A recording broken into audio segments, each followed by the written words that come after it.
Sunday mayhem down here at Speaker's Corner, and today's date is now the 18th of August 2024, and it's going to be a very, very, very interesting day today. And in a few moments we are going to be speaking about the riots and the sentencing or the sentences that have been handed out by judges around the country. But before we do get to that, I need to let you know, for all of you who are watching, make sure you return to StreetMic at 10 to 2. So if you're watching now, make sure you're back here at 10 to 2, because there is going to be a special guest arriving at around that time. So make sure you are tuned in to StreetMic live stream at 10 to 2 today, because I cannot disclose who the person will be, but there will be a special guest at the corner today at 10 to 2. And I'm going to read you a message that I received from YouTube this morning, and it's actually quite shocking. So if this is the first time you've seen me before I start reading, give me the thumbs up, make your comments down below, share and follow. But my name is Wendell Daniel from StreetMic LiveStream, and I'm now going to read you the message, and it's from YouTube, and this is what it says. It says, "Hi Wendell Daniel, we wanted to let you know that our team reviewed your content and we think that it violates our medical misinformation policy. We know that you may not have realized that this was a violation of our policies, so we're not applying a strike to your channel. However, we have removed the following content." And this is the important bit. I received this notice this morning at around 7:19 from YouTube saying that their team had reviewed my content of a live stream and it had been removed for violating the community guidelines.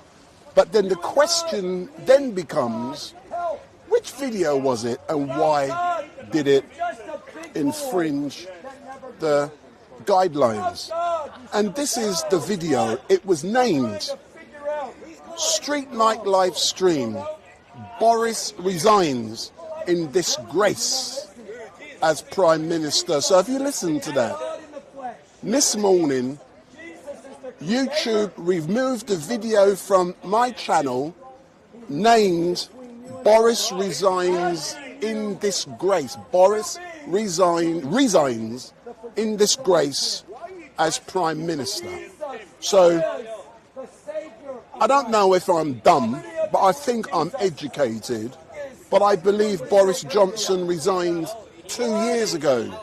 So it has taken YouTube 2 years to discover that a video I uploaded or a live stream I sent out contained what they define as medical misinformation, and as a direct result, it has been removed.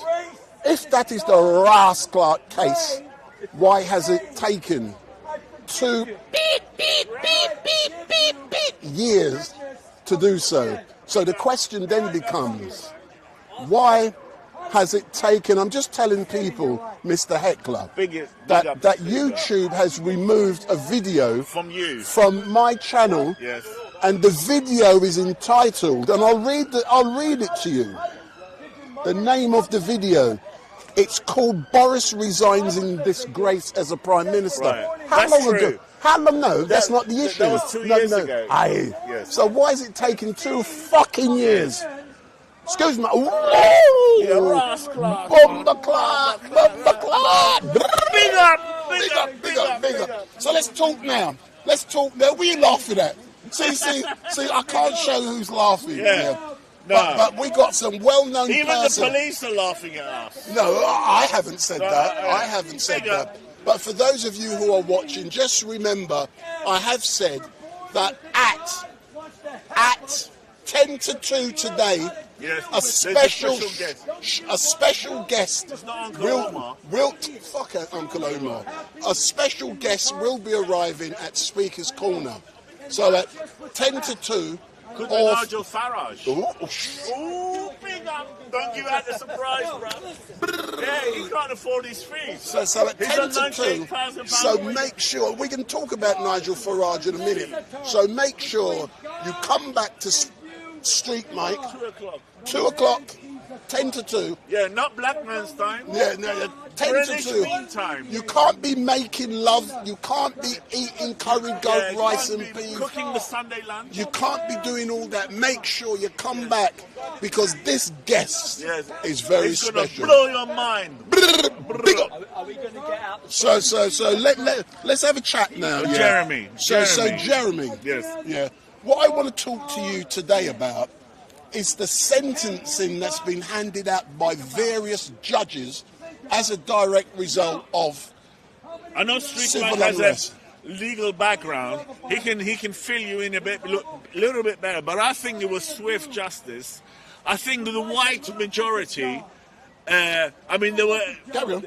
The Muslims that were convicted are only a handful, comparing to the white people. So I think there is two-tier justice system. Hold on. It's been meted out. Hold on. You know? Before we start Why is talking, it that the Muslims don't get as much sentence as the white people do? so why for the is it? hate crime? Hold on. In this country, I'm of the belief Yes.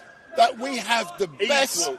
We have the best police. Yes. We also have Number the one. best criminal justice system. Yes. So why have you now started to argue that there's a disparity in the justice system in regards to how? Because I tell you what. Go on. When an asylum seeker comes to this country, it takes 6 years to 8 years to process his claim. That's part of the beef that these people are having. That the people are protesting and says, why do you have to put them in hotels at taxpayers' expense for £8 million a week when we got nothing? So that's what they were protesting, and they got a reason. I've got a reason, and then you can't just set up a Mickey Mouse kangaroo court in the middle of Wigan or Southport somewhere, and then start sentencing people. Hold on. without having proper legal representation. Are bro. you trying to mislead? Yeah. Don't forget, Yeah. people has been sentenced this week Yes. for misleading others I'm not on misleading. YouTube. But are you trying to mislead people by saying? I speak my mind. I speak No, for the. I don't give a shit if yeah, you speak do. your I speak mind. In the speaking truth. your mind, Yes. you might be Yeah. misleading, and in misleading people, You might get sentenced. you as might well. get sentenced. Just like that grandmother that got sentenced for telling people that, turn up to your local mosque and burn it with the people praying inside. She got 20 months. She should have got 20 years. What are you talking about? That's not fair, man. Hey, we're doing StreetMic. Yeah. So If you don't like it, go back to Canada. So No, why we're gonna do you follow believe? you. Yes. Why do you believe? Yeah, that sanction handed down to the grandmother Right. for trying to incite I tell you- others I tell you to the- burn a mosque. Right. Why do you believe? Why do I that believe sanction wasn't tough enough? All right, I think... Or was too tough? I think she should have just gone on a Muslim awareness course in the local mosque, and then the local, like Imam and the local, terrorists, they could have just taught her things about Islam. No, because every mosque I've turned up to is a hotbed of terrorism. You learn about jihad, you learn about sacrifices, you learn about... For all of you who are watching, that's what you I learn in like class. to engage Yeah. with this man because he for speaks. example, if I Shut get your nicked- rascal up mouth! If I get nicked by Shut the up! police speeding, what do I do? Shut I up! go on a speed awareness Hold course. on. She should have gone on a Muslim awareness course. Hold on. What you are trying to argue, Yeah. is that, every mosque you have been into has been a hotbed of terrorism. Yes. I want to distance myself from such a comment. I'm telling you why. Yeah. Because that is untrue. Yeah, because it's in the Quran. But that is untrue. You have to fight the unbelievers. That is untrue. I've got it. I've got the Quran on my iPhone. Show me in the Quran where it says that a mosque is full of what you've just claimed. Yeah, because every Quran me the evidence. Every mosque has a Quran in it. And the Show me the Quran, evidence. as far as I'm concerned, is like a manual for terrorism, mate. That's what I think it is, you know? So you are living in a deluded universe. Yeah, well, you do not live in the same universe as me. No. But let's go back specifically to the sanction which was handed down to the grandmother. To the grandmother. The grandmother. But specifically, why do you believe that sanction was too severe? I think it was, because I think she just used social media to amplify a message like StreetMic is doing, like I'm doing right now.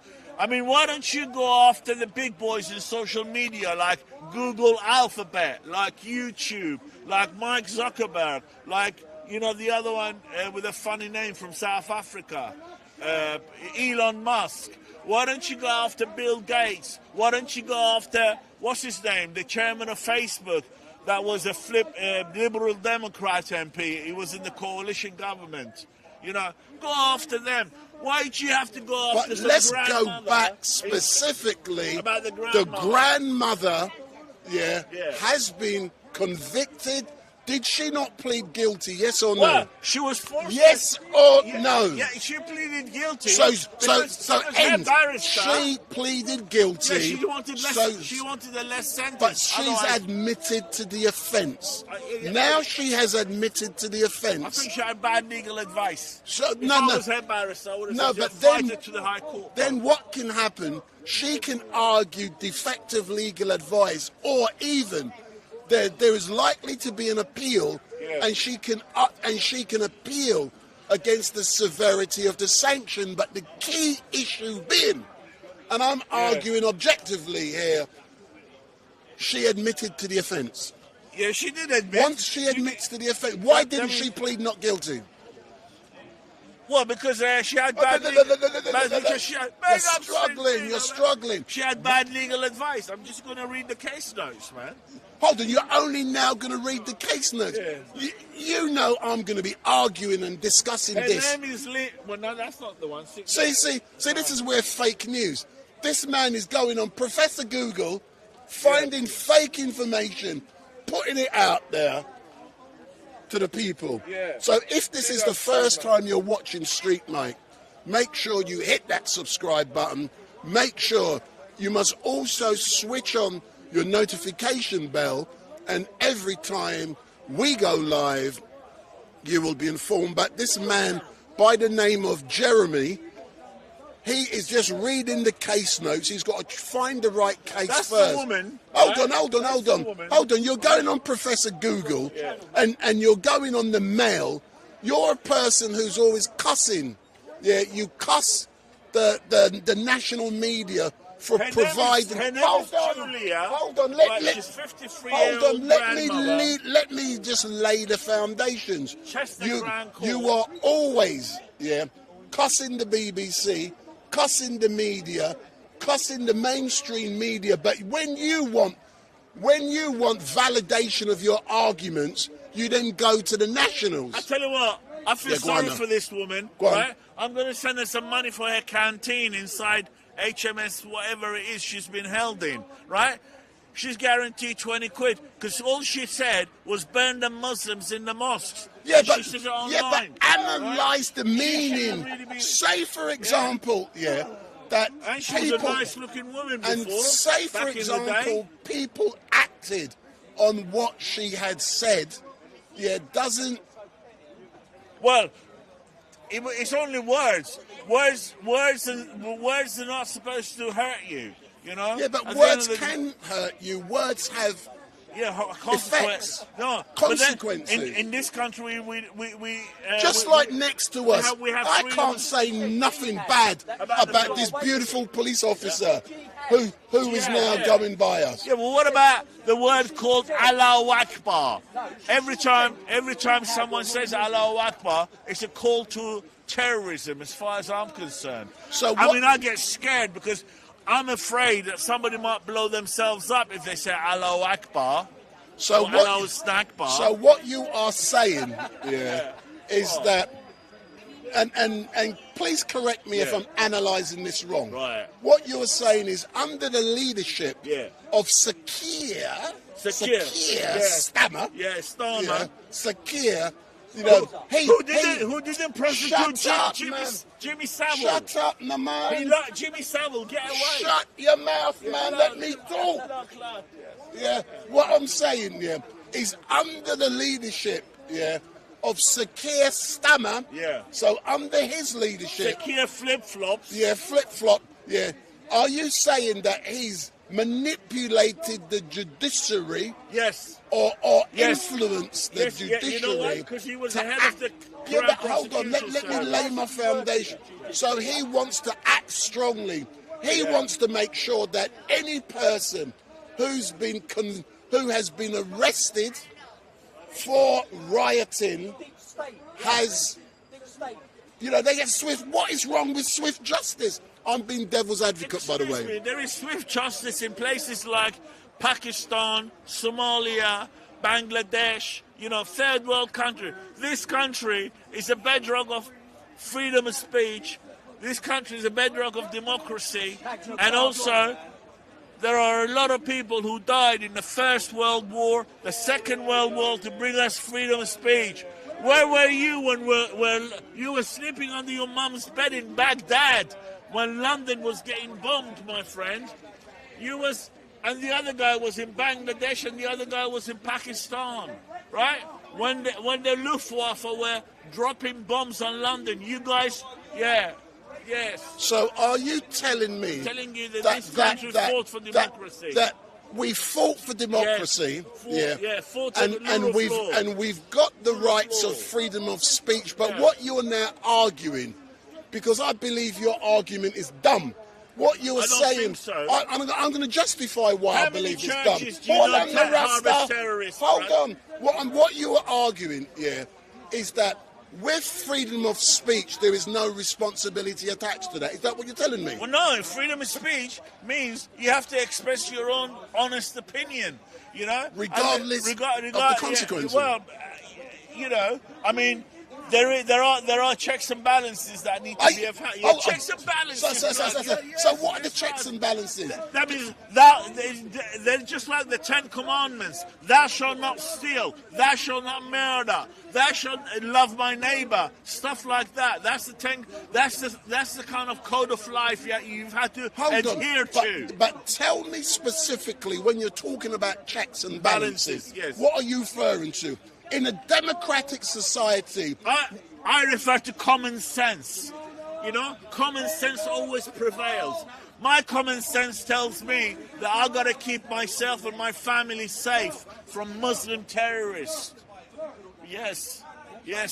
StreetMic is distancing himself because we know. How many times have you seen Japanese tourists trying to blow you up? How many times have you seen Brazilian tourists or Chinese tourists trying to blow you up? But I've seen a lot of Arabs that want to kill me. But are you arguing that every single Arab, every single Muslim is a terrorist? Is that what you're saying? That's what it says in the Quran. Is that what you are saying? I'm saying it's untrue. Yeah, well, no, it is. It is. You know why? Go on then. Because there is a war going on in the Middle East right now between Shiites and Sunnis. Yeah? And that's a race war.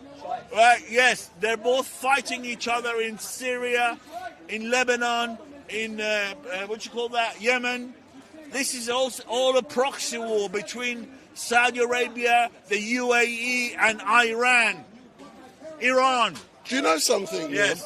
That's a proxy war. That's an Islamic war, bro. I was always under the impression someone like you was a man with great intellect. Yes, I am. With great intellectual I'm telling the capacity.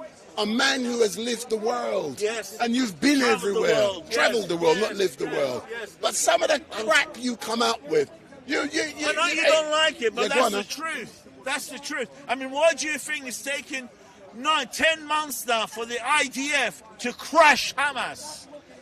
Because it's a proxy war between Iran and Israel. But let's talk specifically here, because you can't hold an intelligent conversation about the riots.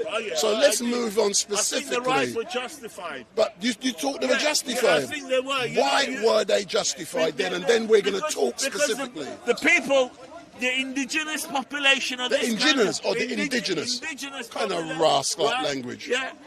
Population of this country are fed up with paying £8 million a day for asylum hotels. Why is it that every young man from Afghanistan to Iraq to Iran to Somalia to Sudan is coming to this country every day? 1,000. Ever since Keir Starmer took office, there have been at least 6,000 dinghies or 6,000 asylum seekers coming in. And that's only in 5 weeks. 5 weeks. And we've got people coming in from Albania. I mean, what's wrong with Albania? What's wrong with, other parts of Europe? Why are they all coming here? I mean, who's going to pay for them? Do you know something? Yeah. I've got a point. A young lady contacted me earlier on this week in tears. Right, yes. And the reason she contacted me in tears was because during one of my live streams, she made a comment. Right. And as a direct... She was no, let me finish. And as a direct result of that comment, her employer has suspended her from duty, and she's been investigated for being a racist. That's been... her employer is a Vogue employer. Hold on. It's probably some sort of a union like Asylum or something. But the point being, we're talking about freedom of speech. Yeah, and the lady spoke her mind. She only said about 3 words. 3 words, but but the words she we spoke want our country back. were very powerful. We're live. So as a direct result, of what she said, she has been suspended. She potentially is facing dismissal as a direct result of what she said. It was specifically, I'm not getting into details. I'm not getting into details. But the point being, everyone believes they have a freedom of speech. Yeah, well, you did. But you do as well. But we have a freedom of speech. But with that, you must have responsibility. Because as you know, when I was employed by a big organisation, you would never have seen me standing shoulder to shoulder with Tommy Robinson on the stage. No. It took because Big Up StreetMic didn't want to lose his pension. That's the Rasta. Bigger. But now I can do whatever I need to do. Because it's been unshackled. I've been unshackled, and you remember the words. But people cannot say certain things because it has consequences. If you were employed by someone, and you are in a customer-facing role, listen to my words, and if a client of that business recognise you as saying that can affect your entire business. I know. But at the end of the day, you can say what you like on Twitter. In fact, you can say there is a civil war going on in England right now. There is a silent civil war going on. People are not happy. At the end of the day, I reckon within 5 years, I think Keir Starmer is not going to see this government through, to be honest with you. But let's There's going to be a coup d'etat on the streets of London. I am not calling for no coup d'etat. I'm making that quite clear. But moving on, let's talk about the royal family. Yes. And then I respect the king because he's got money printed all over the place. So show me the £50 you were showing last week. I only got so you're broke. You're broke. Yeah, He's broke this week. Yeah, I'm broke this week. I ain't got any kings. I only got queens this week. You only got, I only got queens. There's no king. There's a king and queen pub in Brighton, which I really thoroughly recommend. Yeah. So before I give you the mic and you can say whatever crap you want to. I'm just reminding people, next week, StreetMic will not be... I will not be here next week. No StreetMic live stream at Speaker's Corner next week. That's because I got more important places to be. I will be at next week the Notting Hill Carnival next week. You know, on the Sunday and the Monday, we got Notting Hill, so that's where I'm going to be next week. So don't be looking for me. I'm going to be there shaking my backside, eating my curry goat, and paying too much money for my rice and peas. That's what I'm going to be doing. Going to do? It's going to be on the balloons as well. I'm going to be on the what? Balloons. What's the balloons? Yeah, nitrous oxide. Hold on. Are you trying to say that StreetMic is a drug taker? No, you're not going to say no, are you? I don't take drugs. You don't take drugs. I don't drink alcohol. No. I don't take drugs. I don't do anything illicit. I have a boring life. I don't even chase girls, man. Yeah, man. No, yeah, you're a granddad now. I'm a grandfather, man. Yeah. I'm a respectable individual, but retired. Later on this week, anything interesting happening? Well, later on this week, I suppose, August is going to finish, so back to school for everybody, and then back to the reality of everyday life. Everyone's going to come back. But are you not looking forward? Yeah. There's nothing to look forward to. There is something to look forward to. For example, earlier on this week, we heard about Nigel Farage and all of that lovely money he's earning. £98,000 a week. You're jealous. He earns 98 grand a week. Yeah, £98,000 a week because he does a 2-hour show on GB News, and then he does some lectures and book tours, and you're jealous. An MP as well. You're jealous. Well, I mean, but the point I'm at trying. the end of the day, racism pays. Even he's laughing. Oh my God! This guy is the biggest heckler at Speaker's Corner. Yes. He's here every week. 45 years. So I'm now giving you. I've been coming here since I could crawl. I'm now giving you the chance to heckle for 5 minutes. And don't forget, people, at 10 to 2, a special guest is due to arrive.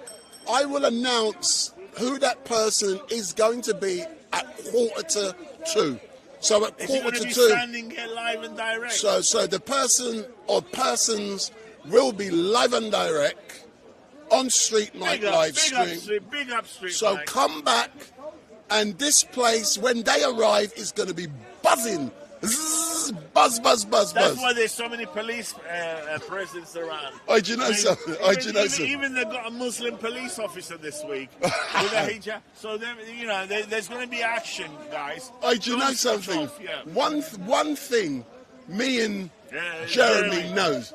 We look at police officers. Yes. When there's a lot of police in a certain... We know that there is something going on. we know there's like a mass destruction event. So look into the camera, chat your rubbish. Yes. So I believe that the grandmother, right, should be released immediately, right, pending an appeal, because I really think all she did and all she said was that, look, there are people praying in the mosque. I suggest you guys turn up and torch the mosque. I mean, can I just say something, yeah? How many people have you seen in a church planning terrorism? How many people have you seen in a Buddhist temple planning terrorism or destruction or calling other people names, like kafirs and stuff like that? But every time you turn up to a mosque, all you get is nothing but abuse, because you're not the same as them. I mean, I've been to synagogues as well. They're not very welcoming places either. But they don't chat terrorism, though. That's the thing. Do you think it's worth the time in jail? Well, no, not really. I mean, don't forget that the jails are full at the moment, and this country. Don't forget to hold this. Would you serve time in jail for saying that? Well, not really. I don't really fancy going to jail, because the only time I've been to jail is to visit somebody, really, and I didn't like it because I kept getting frisks and everything, and oh yeah, well, which one? The London local jails? Belmarsh, Hellmarsh, yeah. Well, as I said, I've been in visiting. You won't have a problem with jail. Whoa, I'm live, man. Yes, well, we're talking to an ex-convict here who's, who's happy. Who's happy. Did you have a good time in jail? Hold on. Yeah. You speak to the camera. Yeah. You got to entertain them online. Yeah. So, I've been coming to the park for the last 45 years, and to be honest with you, there's been a lot of changes here. There used to be a lot more variety. We used to have the communist speakers over there. We used to have the gays and lesbians over there. We used to have the Bible bashers, which are everywhere right now. Yeah? And this guy, is a Bible basher as well. He's been trying to convert me for the last 25 years. But it goes to show he's done a really bad job.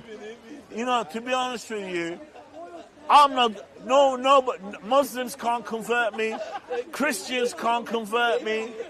Even cash converters can't convert me. Do you know what I mean? So really and truly, I'm a bit fed up, sick to the back too, because I used to have a lot more variety here in life. But so Jeremy, people online are saying, are you not scared that in chat, now look into the camera, in the chat you're chatting, that you are running the risk of being arrested for chatting about terrorism? Aren't you worried? Because I believe in free speech. I believe in free, do you know what? The reason people come here on boat, on top of boats, risking their lives from Kurdistan to Afghanistan to Iran to whatever, Syria, they come to this country for freedom of speech. That's one of the things that you fight for, cherish for. So I'm not really frightened of speaking my mind. At the end of the day, you can say what you like online. Hold on. Yeah. So for the people watching on YouTube, I'm going to set you a challenge. Yeah. Go into the YouTube chat and ask Jeremy questions, and Jeremy will answer your questions. So go into the chat, but I know all of them are scared. Scared. They're armchair warriors. So go into the chat and ask Jeremy questions. So go into the chat. I believe the woman should have been free. And for the people watching, Big Nose is in the house. Big Nose is in the house. Oh, no. So oh my God, the Big Nose is in the house. The Big Nose is in the house. Oh my God. So Big Nose is in the house. So Big Nose of London. So for all of you who are watching, the Big Nose is on the house. I honestly believe, that the Big Nose. No, sir. I honestly believe, that Big Nose was one of. It is, but what the point I was making, I believe, the reason he's been missing for a couple of weeks. No, he's been sentenced. Oh, really? He was banged up for some activity during the riot. So go back specifically to you, Jeremy. Yes. And also for Big Nose. So for Big Nose, I'm going to ask people in the YouTube chat, if you want to ask Big Nose a question, pose the question. He's here now. And don't forget, at 10 to 2, a special guest is turning up here at Speaker's Corner. I'm not telling you who the name of the person is, but at special 2 at 10 to 2. So if you've got any questions, the Big Nose is here. And the person, so Empty Barrel makes the most noise, said, big up Big Nose, big up Big Nose. By the way, may I just add this, that hello to everyone in StreetMic's channel chat. So Big Nose, if you stay there, Jeremy, hold on. Let me set the rascal tone. It's my channel. Hold on. The question is, Yeah. The question is, where has Big Nose been for the last 2 weeks? Have you been in jail? Look, he does that like a woman, doesn't he? Look at that little. Hold that and talk. Anyway, first, Hold thank this and you talk. greeting me so gracefully. I always greet you gracefully. Thank you. Furthermore, Where were please, you for 2 Hold weeks? it, hold it, hold it. Now hold it near his mouth. please, if you are bored at StreetMic's Come to Big chat Nose. room, come to the Big Noses of London. I have top moderators, very skillful and sharp. Moderators? Yes, Why do you need moderators for? What you need moderators? because I need somebody or some people to have an eye my chat room. Unlike you, is a mess. Your chat room is a mess. Hold on. So for the people watching on YouTube at the moment, the Big Nose of London has made A challenge. an allegation against everyone in the chat. He said you're all chatting crap. It's a mess. Yes. And I need a moderator. He says in his channel, he's got a moderator. He needs a terminator. But I do not believe in editing. I do not believe in moderating. But this intellect does. Is that a correct assessment of what and you're I saying? guarantee you my moderators are far more sharp, educated and advanced than the Big Nose of London. Go there, I invite you, I encourage you, I urge you to go to the Big Noses of London's chat room. You Challenge my moderators. You don't even know your name. You call yourself the Big Noses of London. Yes. So that's The Big plural. Noses of London's channel. No, the Big Nose. All right, thank you for your correction. You don't even know the That rascal shows this English man is man. very focused. So Thank you. where's the Big Nose of London been? Well, been around, that's all. So I no- thought I saw you Where? Where? in Southport trucking bricks. Oh, did you? Where is your evidence?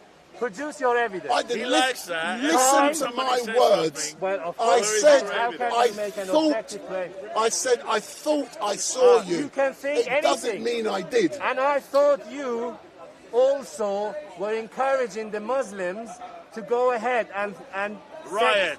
Yes, riot and Hold set on, fire. you're now blaming You're on the- Street you're- Mic you're on the Muslim side, aren't for you? encouragement. Yes, you are. I thought exactly the same thing you So, thought. so you I say thought. You're on the I Muslim encourage side. the Muslims to do what? Yes, you do. You To do did what? You did here in Ali Dawah. You know when you encourage him to answer your questions. I'm Without encouraging you to opposition. answer. I'm encouraging you to answer my Can question. I tell you something? Yeah, Street you Mic? can in a minute. You know? You can in a minute. Hold on. Because the reason I engage with you, Yes. the more you open up your mouth, Yes. the more stupid you make yourself look to all the people around the world. Okay. That's why I encourage you to talk. Okay. Produce one stupidity of me. Say that again. Produce one of my stupidities. Produce one of your stupidities. Yes. Yeah, wearing a mask. Because Wearing a mask. wearing a mask. Yeah. Childish like the Muslims. You see, that's the excuse. Yeah. Then let me give you another example, then I'll come to Jeremy. All right. Yeah. Every week when I see you, yeah, your nose gets longer There you and go. longer Have a look at and it. longer and longer. Why is your nose getting longer? Is it because you pick it every single day? Yes. From Monday to Saturday evening. So I you don't pick it on a Sunday? Yes. And on Sunday I chill out with you. But you know something, yeah. I once argued, yeah, that I believe that what is going to happen to you is that someone will come and rip off your mask. Listen, that you incriminating. And Ladies you and gentlemen. argued I was inciting people from around the world Yes, that's to what come you and did. do that. True or not? And there is a case open for you. Hello. So it was There is a incitement. case. There is So a it was case for incitement. you, yes. Anyway, Jeremy. Continue with Jeremy. Anyway, so I'll be honest with you, with all the flack that he receives from Muslims, right? He still backs them up. Yes, I mean, true. there is a particular Muslim in this park who has a special hatred for I've banned street. him. He loves me. Who has No, a he special loves me. hatred He loves me. for Street Mic, and his name is Uncle Omar. And I've banned him. He's been racist to him. He's called him all sorts of names under Like the nigger, sun. like Uncle Tom, like So Coconut. what? This right? is Speaker's Corner. Yeah, well that's He it. can. That's it. That's it. He And can now, call me nigger. And now he's sticking up for the likes of Ali Datwa and Shamsi and the other, hotbed, converters who are actually trying to incite people to go and commit violence against white people, bruv. Hold on. No. I like, over the You last... like white people. Hold on, yes. I like black, I like pink, I like gays, lesbians, I like all religions. Why do you like? Why do you like? I would answer the why in a give minute, reason, but that's your conclusion. over the last 3 weeks, I've been accused for standing on the platform with Tommy Robinson, shoulder to shoulder, look. Yeah. We were shoulder to That could be your shoulder. front. That could be your front. So, That's your so for defense. standing shoulder to shoulder with Tommy Robinson. Tommy. Oh, Tommy. Tommy I was Robinson. accused of being far right. Yeah. But Yeah. you love Oh, that. well, shut up. No, So that's shut your up. front. Yeah. That's your front. Yeah. Isn't it? I stand shoulder to shoulder, with Black Lives Matter. No. And I'm now BLM. Yeah. 2 weeks ago, I was with the Jewish community. That's your front. And I'm You have a to Jew do that. lover. You have to do it. every week, I'm accused. I'm put in a box. You love it. I'm You have left to do wing, it. You right have- wing, ladies and pink gentlemen, wing, you have gay, to do it lesbian. in order to blend in.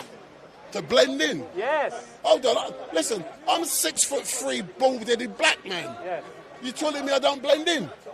Blend into the ideology, whichever group you attend to. Hold on, does that not mean blending in means I'm trying to be impartial? No. I'm trying to There understand. is no I'm trying impartiality, to but engage. He always admits that play what? Devil's advocate. So what's wrong? Devil's advocate. But you asked me what I like about white I'm people. going to go and see Steve. Then you go and see Steve the Atheist, and I'm going to tell you why I like. This country, England, beautiful country, and I was invited, and my family were invited to come here to make this country even better than it was. So what was it lacking that they Yeah. thought you had this skill that you can bring to this country? And I'll answer that question. No, but Yeah. listen to me. Yes. What they were lacking was StreetMic's Yeah. intellects. When was that? How old were StreetMic's you? How 8 old? years old. 8 years old. What skills would have you brought to Now this hold country? on. Do you not want to listen? No, sir. They lacked my intellect, my skills, But you said you my were 8 ability years old. to generate, 8. and I come here to See, enable this Shamsi, country ladies to and come gentlemen, even Shamsi, better. You said that you were 8, yes? At 8 years old, you wouldn't have any skills. I can make that claim because at the age of 8, I used to defeat men like you actually. Yes. You used to be what? Defeat in arguments. Yes. So I'm a But you asked me a question, I've answered it. And since coming to this beautiful country, I've helped to enrich this country. I love the King, King Charles. Brilliant man. Yeah, but you're against King. You're Hold on. against the monarchy. I also believe, that King Charles was a great role model. The way he cheated on Princess Diana, the way he brought his son up. He's a great role model. Are you covering the outfit? Come on, cover it. So have you finished now? Now, are you against So or- look into them, And in a few moments, I've told people that a special guest will be coming to Speaker's Corner, and when they come, Speaker's Corner is going to be an amazing place. So for all of you who are watching, my name is Wendell Daniel and welcome to StreetMic. And I'm just letting you know, at 10 to 2, a special guest is due to arrive. I cannot announce who that special guest is until 1:45, but make sure. Today is here for his special guest. But who's the big nose? Tell me about. You look like a weirdo. I look like, yes? You look and sound like a weirdo. Yes. See? Ladies and gentlemen. No one can hear you. Fight, Put the flight, microphone on. Freeze. Fight, flight, freeze. You can see on Wendell Daniel, is it right? Or is it StreetMic today? Whoever. You can call me Uncle Tom if you want, it doesn't matter. No, I do not call you anything else. I go by what you address me as to do it for you. Today you are Sir Big Nose. Thank you. As a matter of fact, I am also going to be united as a Lord Mayor of the Speaker's Corners soon. Hold on, you're going to be ennobled as the Lord Mayor of Speaker's Corner. That's right. So you need titles. Indeed. And who better than you to give it to me, to invite me? So why do you want to become the Lord Mayor of Speaker's Corner? No, they want. I never said that I am going to make so myself. Who's they? People like you. Clever and intelligent people like you. Yeah. so hello, Mr. Big Nose, yeah? Thank you very much indeed. So how's things been developing for you since you arrived here at Speaker's Corner? In what respect? As a character. Character? Yeah, you're a character. I very actually productively, if you like. Now, may I recall... Oh, is it fighting? Hold on, no, I've got to go. But it ends. So for those of you who are watching, I'm now going to disclose who will be attending today. Okay, so Brother Leo Mohammed from the Nation of Islam will be in attendance here at Speaker's Corner. And I will be challenging him. So for those of you who are watching, I'm now disclosing that Brother Leo Mohammed from the Nation of Islam will be in attendance at Speaker's Corner very soon. I spoke to Leo Mohammed this morning and I've just seen one of his representatives arrive here at Speaker's Corner. So the Nation of Islam will be in attendance here at Speaker's Corner. So I'm going to go quiet for a few moments, and whilst I do, I'm not going to be engaging with the Big Nose of London, but thank you very much. I've got more important things now to do, but I'm going to engage with Brother Leo Mohammed from the Nation of Islam. Not you today. No, I said, could you arrange him to answer my question? Why? Because he also knows how advanced the Big Nose is. That's why all of them going to refuse. How are you?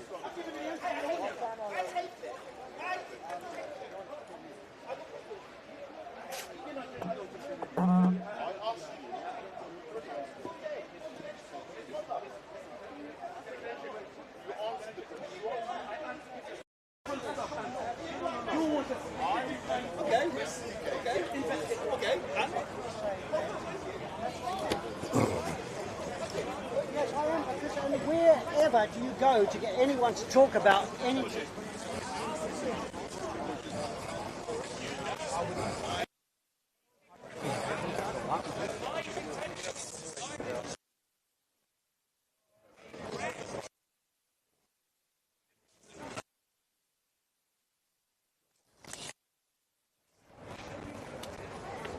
I'm coming back.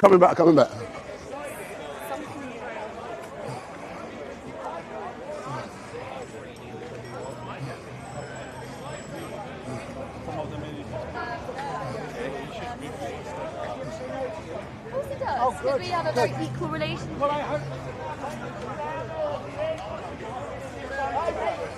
I hate nationalists. I hate Christian nationalists. I don't know where you're going. I hate Christian nationalists.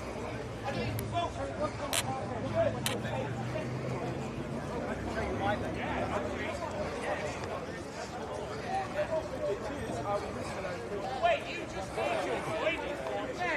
You rude bastard. No way.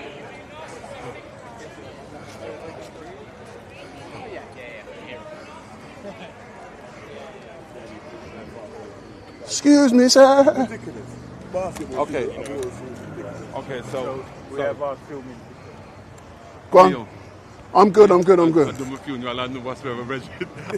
did I see you? Tuesday? Yeah, I said, weird. I want to do this better. I said, everywhere we go, you're dead. Oh, hey, I'll do 80%. Okay. Let me just set up, yeah? Okay.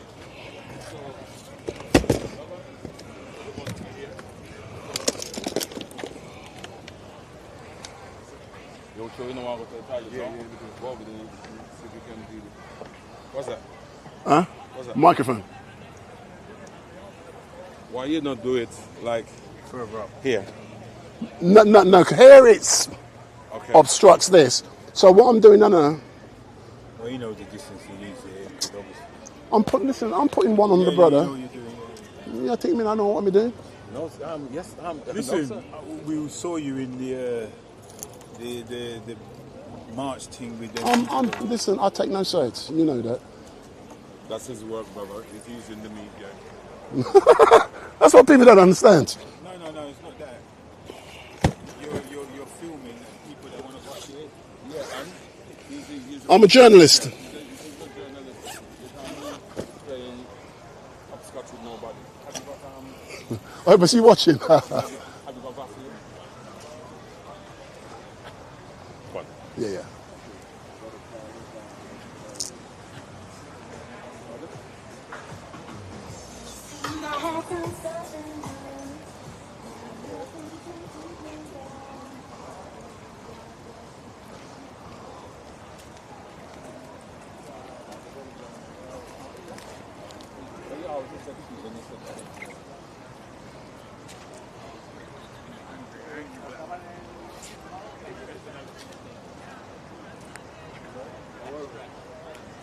Thank you very much. We're trying our best to be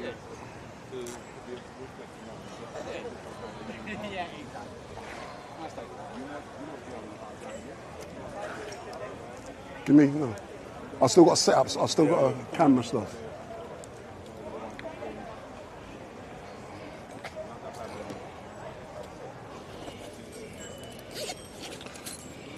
What are you saying? A backup? Huh? A backup. No, what I'm doing, I'll put this one on. Yeah, but this will be a backup mic then, you say? Yeah. So the sound quality is intense, even better, right? My sound quality is intense anyway. Oh, is it? I'm looking that way. He's that way.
Testing.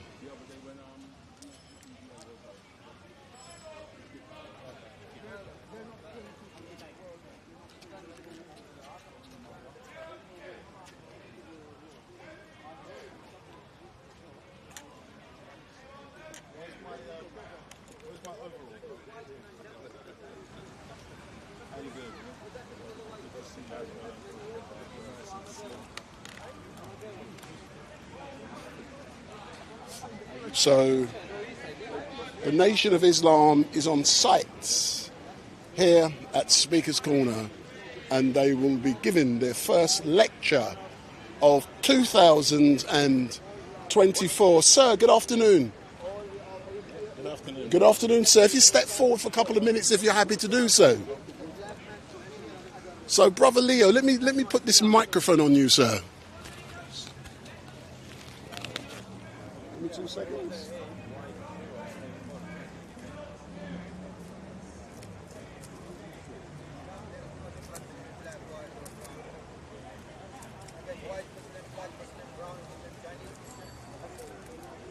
So, let me turn it up a bit. So, Brother Leo, good afternoon, and thank you very much for giving me this opportunity to interview you. So, this is going to be your first lecture. at Speaker's Corner in 2024, but I haven't seen you for nearly a year. Where have you been, sir? Well, if you remember, we did bump into each other, brother. We've bumped into each other a couple of times. But yeah, we've been very busy, brother, you know, trying to organize our people and trying to build a community for ourselves, and really just to the best of our ability continuing to try to propagate the teachings of the Most Honourable Elijah Muhammad as taught by the Honourable Minister Louis Farrakhan, you know, and generally living and trying to survive in a crazy world like this. As you know, over the last 3 weeks, riots have taken place in this great country. Do you intend to speak today about the riots? We'll probably touch on some aspect of it, dear brother, but you know, let's see what Allah desires for us to deal with today once we begin, inshallah. And final question. When I engaged with you last year, you mentioned about the schools and the support you were giving to the youths. I believe it was a Saturday school or something to that effect. How is that progressing? Yeah, we have a number of Saturday schools and academies, girls and boys academies. The idea being that the educational system in the United Kingdom really doesn't cater very well for our young people. And as parents and black people, we have a responsibility to try to supplement that inadequate education and to give our youth, you know, a better opportunity to learn about themselves, their culture, their history, and so on and so forth. And so that process, that program continues.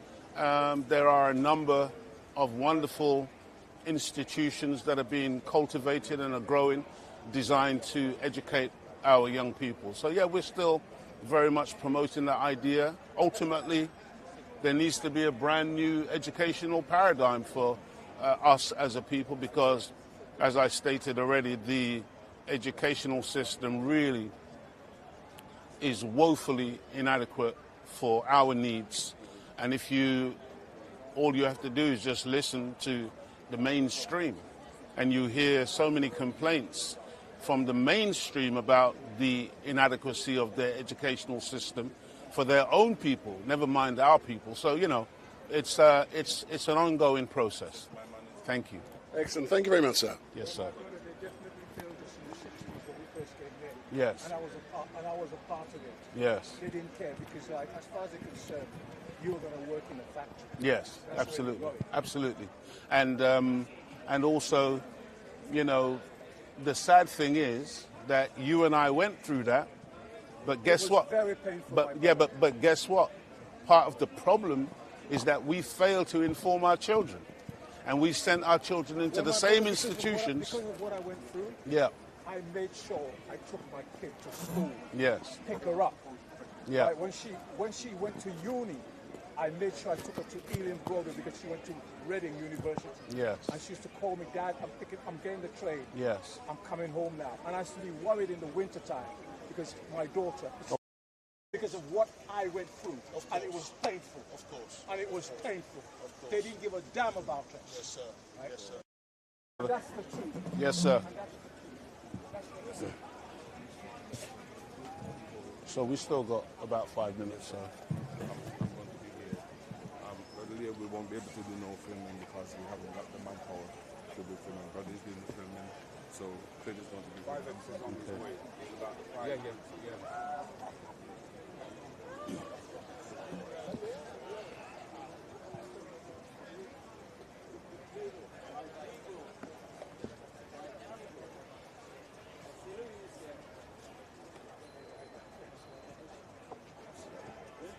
Going up.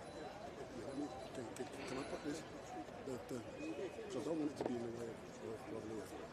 This is just my backup. That's mine, you know.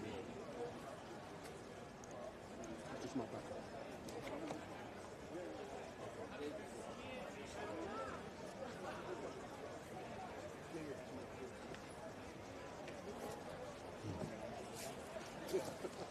Is this my water here? Yes, sir. Praise be to Allah. Thank you, brother. Everybody have their phone on silent? Mine isn't. The lock thing I didn't because Sister Claudia just phoned me. Oh, she did? Yeah, but that was to tell me.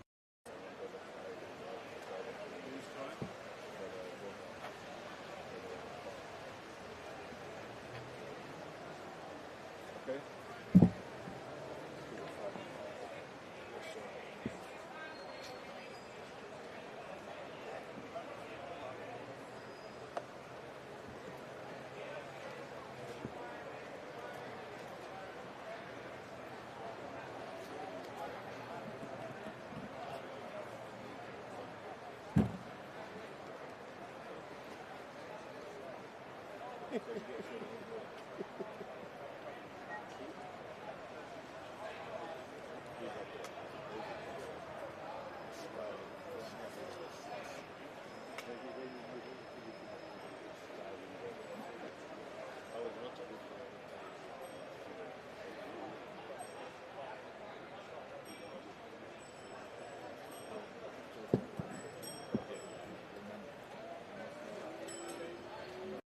On the other side, all right? If you want to, you can go.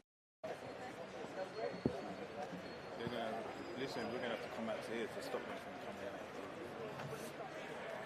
When they talk about riding, the speaker's corner was before this track, this riding field.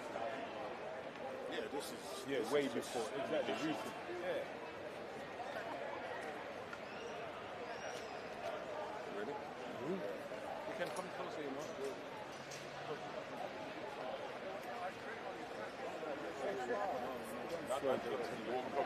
You can come closer. Come closer. Come closer. Come closer. Come closer.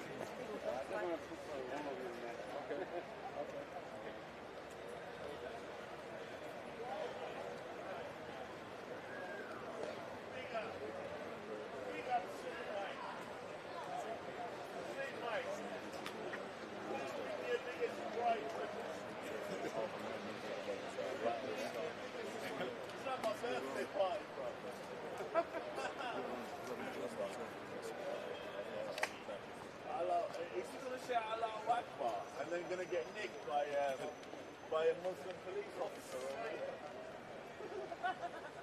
Because you can't say Allahu Akbar anymore, according to the Tories. Right, you 35 pounds a day. What? Which way is Mecca? Is it a bingo hall in Cricklewood? I don't know. I thought you was going to do the jokes around here. Are you going to be in the Notting Hill Carnival next week, handing out leaflets?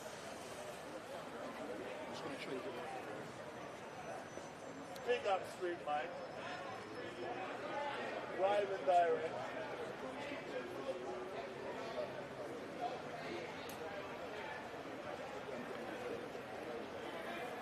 Leave your savior.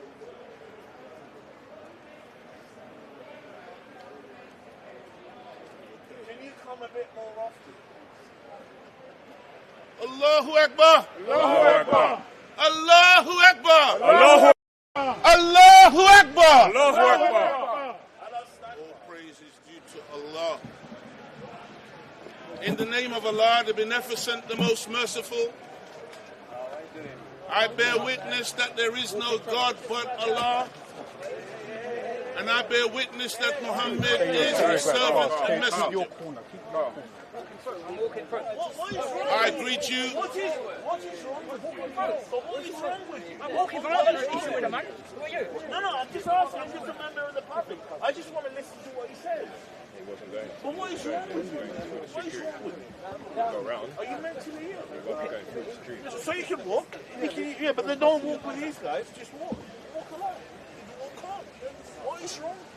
What is wrong with you? I've never seen anything like it. I've been listening to them for 25 years. I've never seen anything like this. Do you want me to call the police?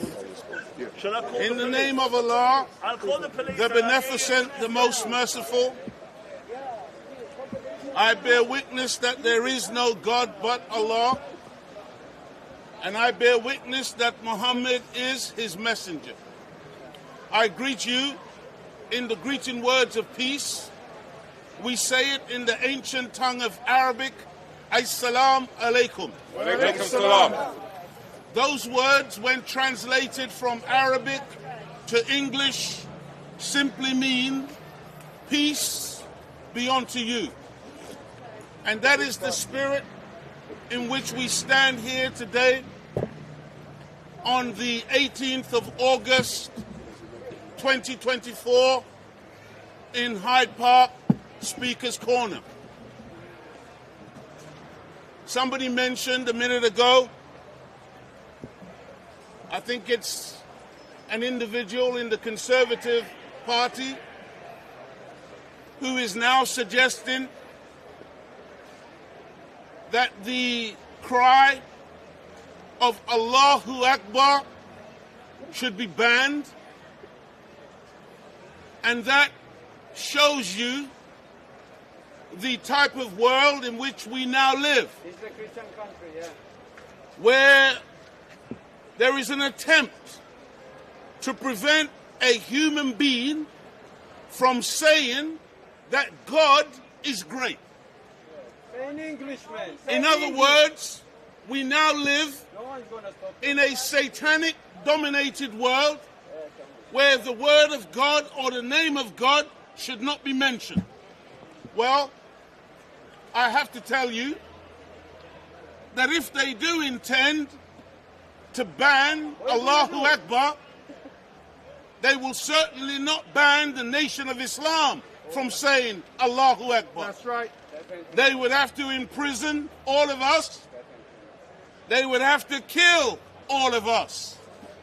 The day that they could make us stop calling on the name of Allah. Now, we are members of the Nation of Islam. We've been coming to Hyde Park, Speaker's Corner, for well in excess of 20 plus years. In that time, we have seen every eventuality. We have had those who were foolish enough to believe that they could come here and intimidate us and prevent us from speaking a word of truth. We have had those agent provocateurs who have been sent in the past to try to foment or create violence with us. Yeah. The one you're talking about. And we've had to deal with them according to what was necessary at the time. We've had the police attempt to intimidate us and tell us what we can or can't do in this place. And again, we've had to rebuff them on occasion. Now, this place was set up in the 17th century by wise British rulers who wanted to prevent a popular revolution of the people. Don't forget to say that was a Christian ruler. And so they set this place up. By the way, this used to be a place of execution back in the day. But they set this place up in order that all of those persons within the society who were disgruntled or dissatisfied with the state of the society or the government, that they could come here and they could vent and they could say whatever they wanted to say, and the government in turn would send their agents to listen, to see if what was being said was revolutionary or if the speaker was just an egotist or somebody who liked the sound of their own voice. And that way the government could manage any dissension that was in the society and ward off a popular revolution of the people. Very, very wise rulers. Now, in this place, we are supposed to be able to say whatever it is that we want to say. And over the years, I've been here and I've listened carefully to what people have to say. And much of what's said is foolishness. And the government is very happy with people coming here and spouting foolishness. And so I want to invite those of you who are here for your regular dose of entertainment and foolishness. If you keep moving to my right and your left, you will find plenty of it in the park. However, if you choose to stand here, I promise you, you will only receive from this podium pure, unadulterated truth. I am really scared. Without any apology. Because we are living in very, very serious times. And the people need to know what is happening within the society, what is happening in the world, in order that when certain things happen, which some of them have already started to happen, but when certain things go down in the near future, you will not be able to say that you didn't know. Is Mike Tyson one of your members? So, a lot has happened since we were last here. Ukraine war. Africa is on the rise. And the corrupt puppet leaders working on behalf of Washington, London, and Paris are shaking in their boots. I'm talking about the corrupt African leaders who are in the pay of the so-called Western democracies. Now they take to the Chinese. Because one young lion has woken up in the nation that they call Burkina Faso. And among the masses of our long-suffering people on the African continent, they have seen and they have heard this young lion. And now the masses are also standing up and throwing off the colonial system that has kept African people and the African continent underdeveloped, impoverished, and downtrodden for centuries. What about the monkeypox? There has been an attempted assassination of a former president of the United States of America. Shot him in the ear. Because America now resembles the so-called banana republics that they have historically pointed their fingers at. Grenada. Where they say that these banana republics, instead of democratically beating their political opponents at the ballot box, they kill them by gunning them down in the streets or at a political rally. We have been also witnessing the live streaming of a genocide fully backed and supported by most, if not all, Western governments and their media. And by the way, let me just say this, because we've been coming here and we've been teaching the people in Hyde Park and the people in the UK and the people in the world that we are taught in the teachings of the Most Honourable Elijah Muhammad as taught by the Honourable Minister Louis Farrakhan, that the white man is the devil of our scriptures, not based on name calling, not based on some fantasy, not based on emotion, but based on actual facts, based on actual facts of history.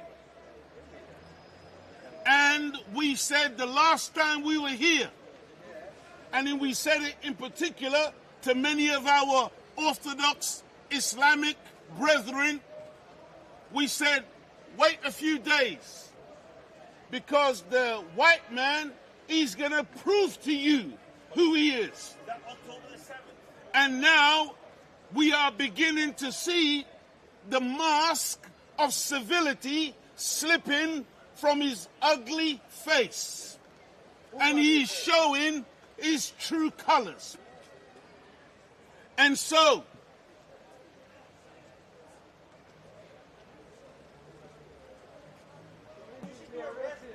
this live streaming of a genocide is being supported and backed financially, politically, and even with the media. And this is the reality that we are all witnessing today. Now, the riots.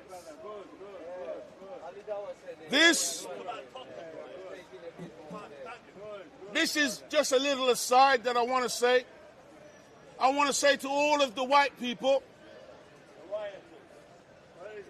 all the white people who took it upon yourselves to go out and demonstrate in support of the Palestinian people, you are to be applauded. To go against the wickedness of your own government. Because historically and traditionally, many of you have gone along with what the media tells you and what your government tells you.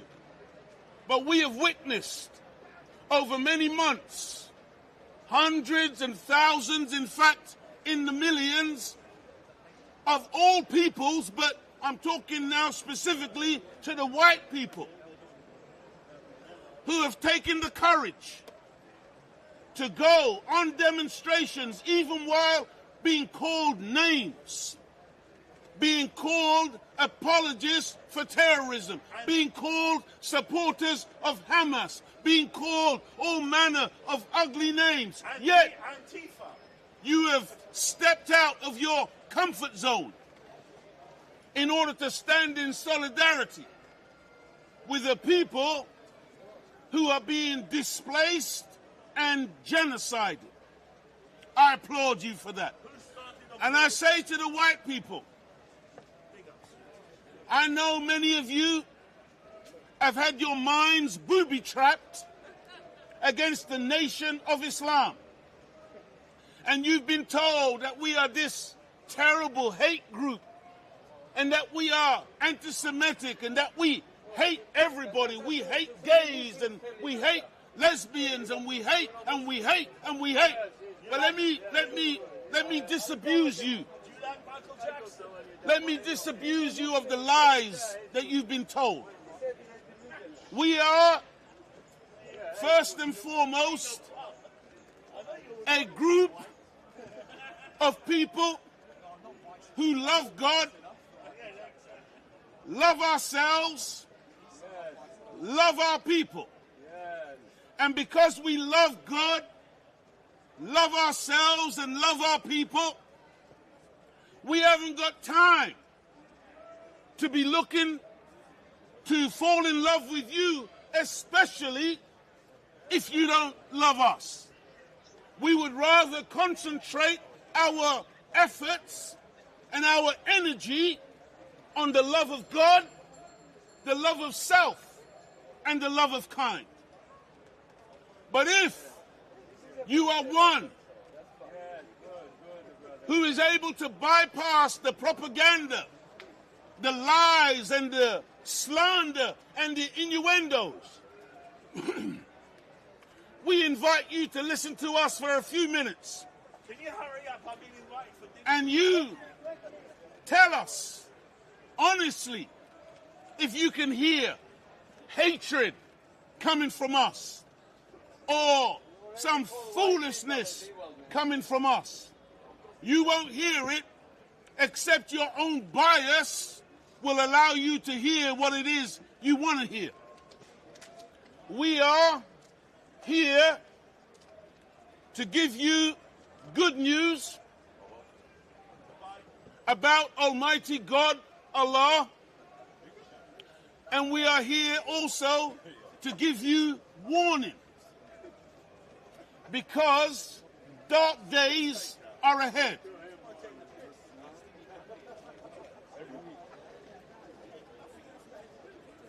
We have warned in the past what is coming in this country and the West and the rest of the Western world, and the recent violent, racist riots have been fomented by politicians such as Suella Braverman, Richie Sunak, Nigel Farage, and even Starmer himself. Because I know some of you are excited about Starmer. You feel so relieved. Oh, we got rid of the Conservatives. Now we got Mr. Starmer. He's so wonderful. Really?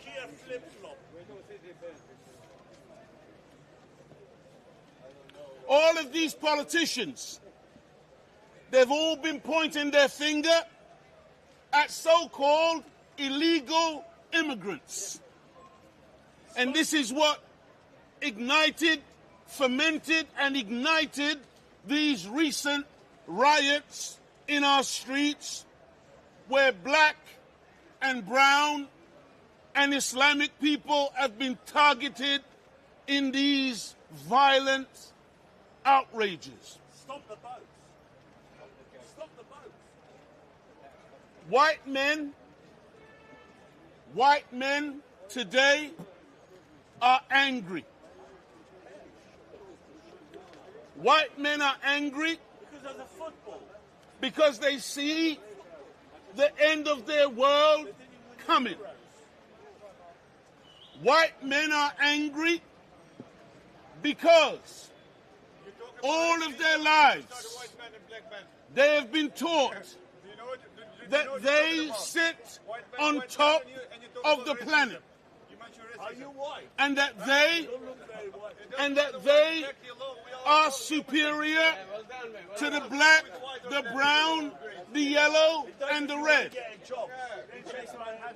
And today, they can see that this is no longer the case, because despite all that they have done around the world, despite all of their infiltration into other people's territories and lands, today, just like the British Empire, that they boasted that the sun would never set on the British Empire, and they watched the British Empire shrink down to something like the Hackney Empire.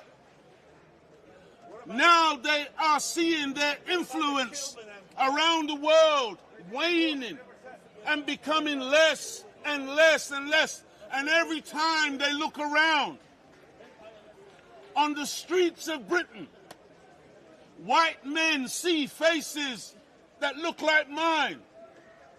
They see Asian faces. They see Middle Eastern faces. They see Oriental faces. And they feel that they are being overwhelmed that they are, these are the language that they use, they're being swamped, they've been taken over. What about David Lammy? And they don't know what to do about it. And by the way, this is not just a kind of surface emotional reaction. This actually goes very, very deep. Because something that Caucasian people know intrinsically and within themselves, especially among the elites, they know that black skin, listen carefully now, black skin is dominant. This is in genetics. Black skin is dominant. Light skin is recessive. Dark eyes are dominant. Light eyes are recessive. You can take the recessive from the dominant. You cannot get the dominant from the recessive.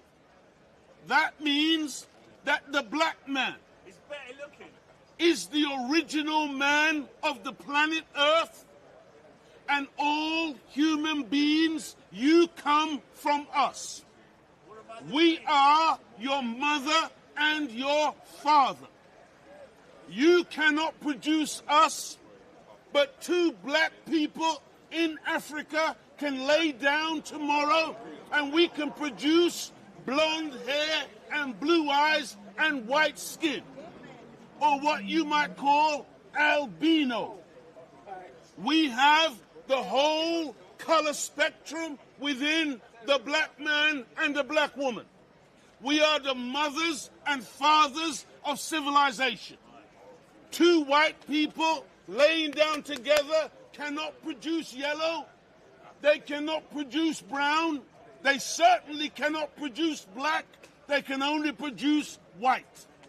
And white, as I've stated, is recessive. Now, what that means, There is no black in the Union Jack. what that means is that as a people, white people Whites are angels. are in a decline. White people, you are brand new people to our planet. You are recent newcomers to the planet Earth. As black people, we have been here, I want you to hear me, we have been here not hundreds and thousands of years. We haven't been here millions of years. We haven't been here billions of years. We have been here for trillions of years. The black man is the ancient of days. Whenever the planet began, we were here. How many black men were The white man, you are a brand new man to the planet. That's why you will never hear Caucasian people claiming nativity anywhere on the planet. From Caucasia, man. Definitely from Caucasians do not claim. And by the way, Caucasian comes from the Caucasus Mountains. Bravo. That's why you're called I come from Caucasians, there, native. because it's from when you were in the hills and cave sides of Europe, when you were cavemen and cave women 6,000 years ago. You were taken, or you were given the name Caucasian. That is your true identity. Now, what these Caucasian people feel intrinsically, what they know, and according to the statistics of the demographers are the scientists of population growth, population movements, populations in general. And according to the demographers, Caucasians or white people are a diminishing breed. They now have what's called gray power.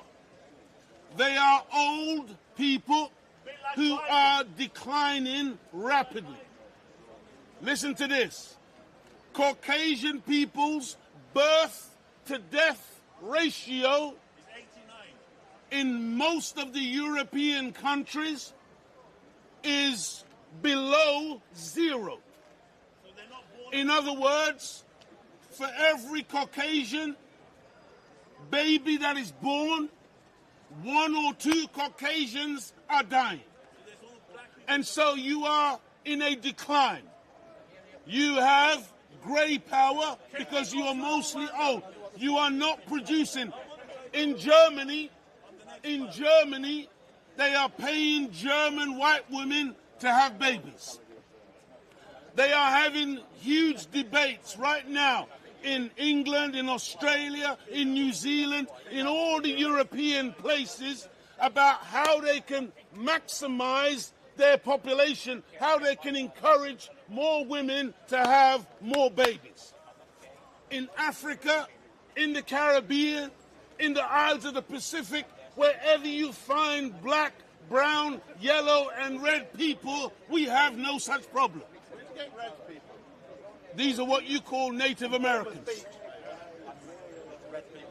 The reality is that today, in Africa and in the world of original people,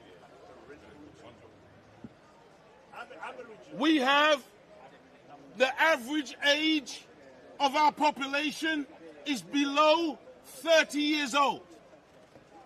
We are a young people, and by the way, back in 1930, our number was 4,400,000,000, while Caucasians at that time only numbered 400 million. Let me give you the figures again. Caucasians in the 1930s were 400 million in number. Black people, non-white people, were 4,400,000,000. So this idea, where you spend so much time calling us a minority, you need to stop it.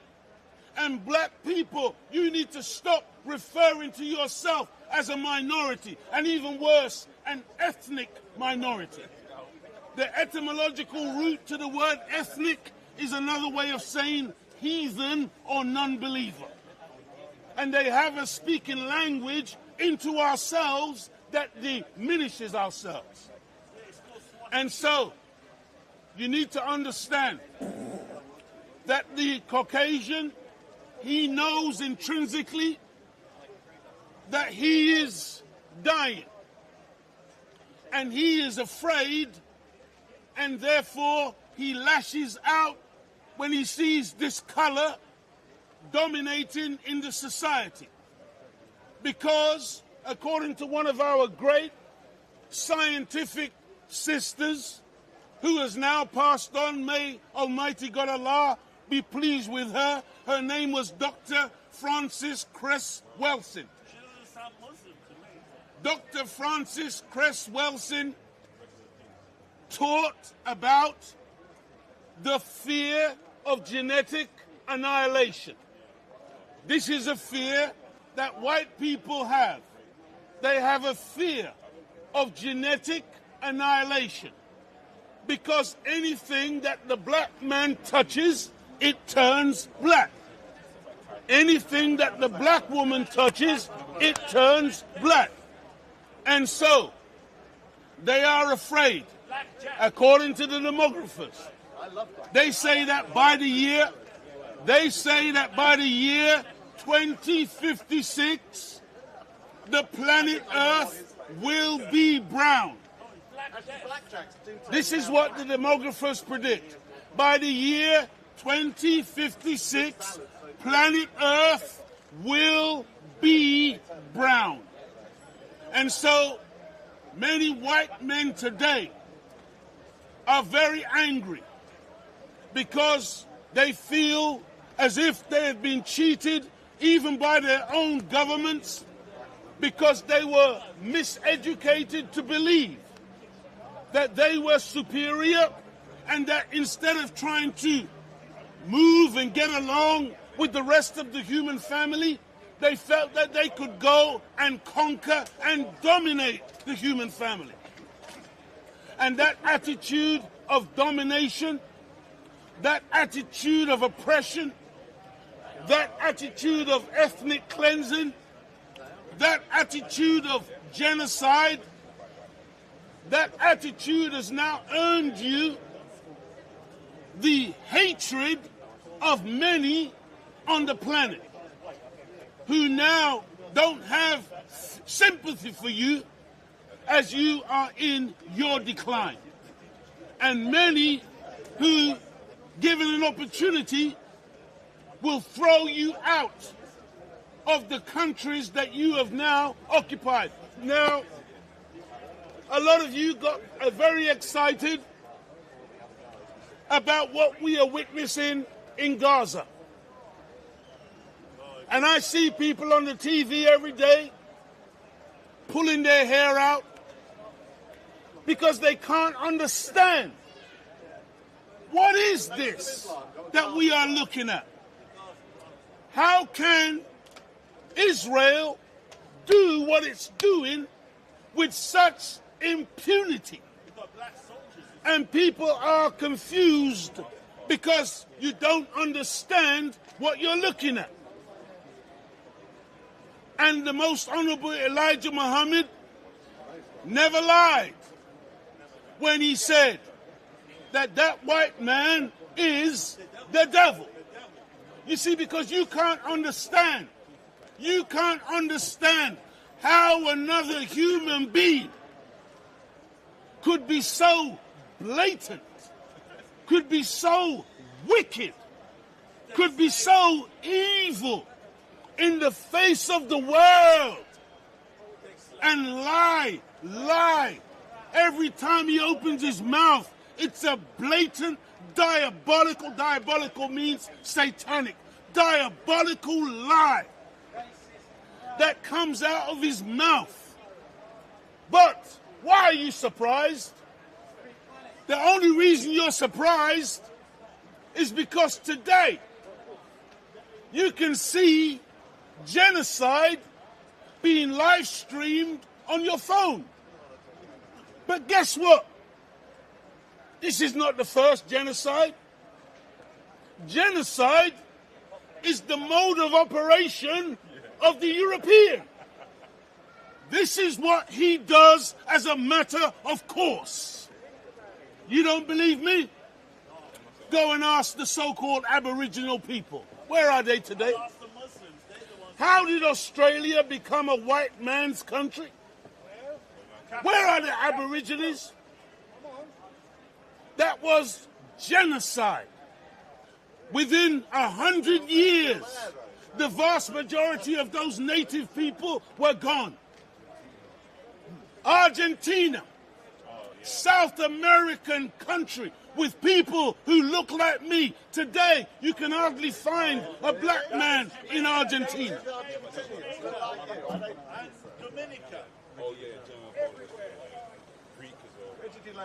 North America. What happened to the Native Americans? You think what they did was pretty? They didn't look like you either. What they did in North America with the Trail of Tears, with the displacement of the native people and the total annihilation of tens of millions of human beings. And they said the same thing that the Israelis are saying today. It was a land for a people without a land. They claimed that when they went there were no native people. These are the wicked, evil people whose genocide is a matter of course. In 1948, or let's go even before that, because all of this began with the British. Man, I'm so excited. I'm really jumping around today.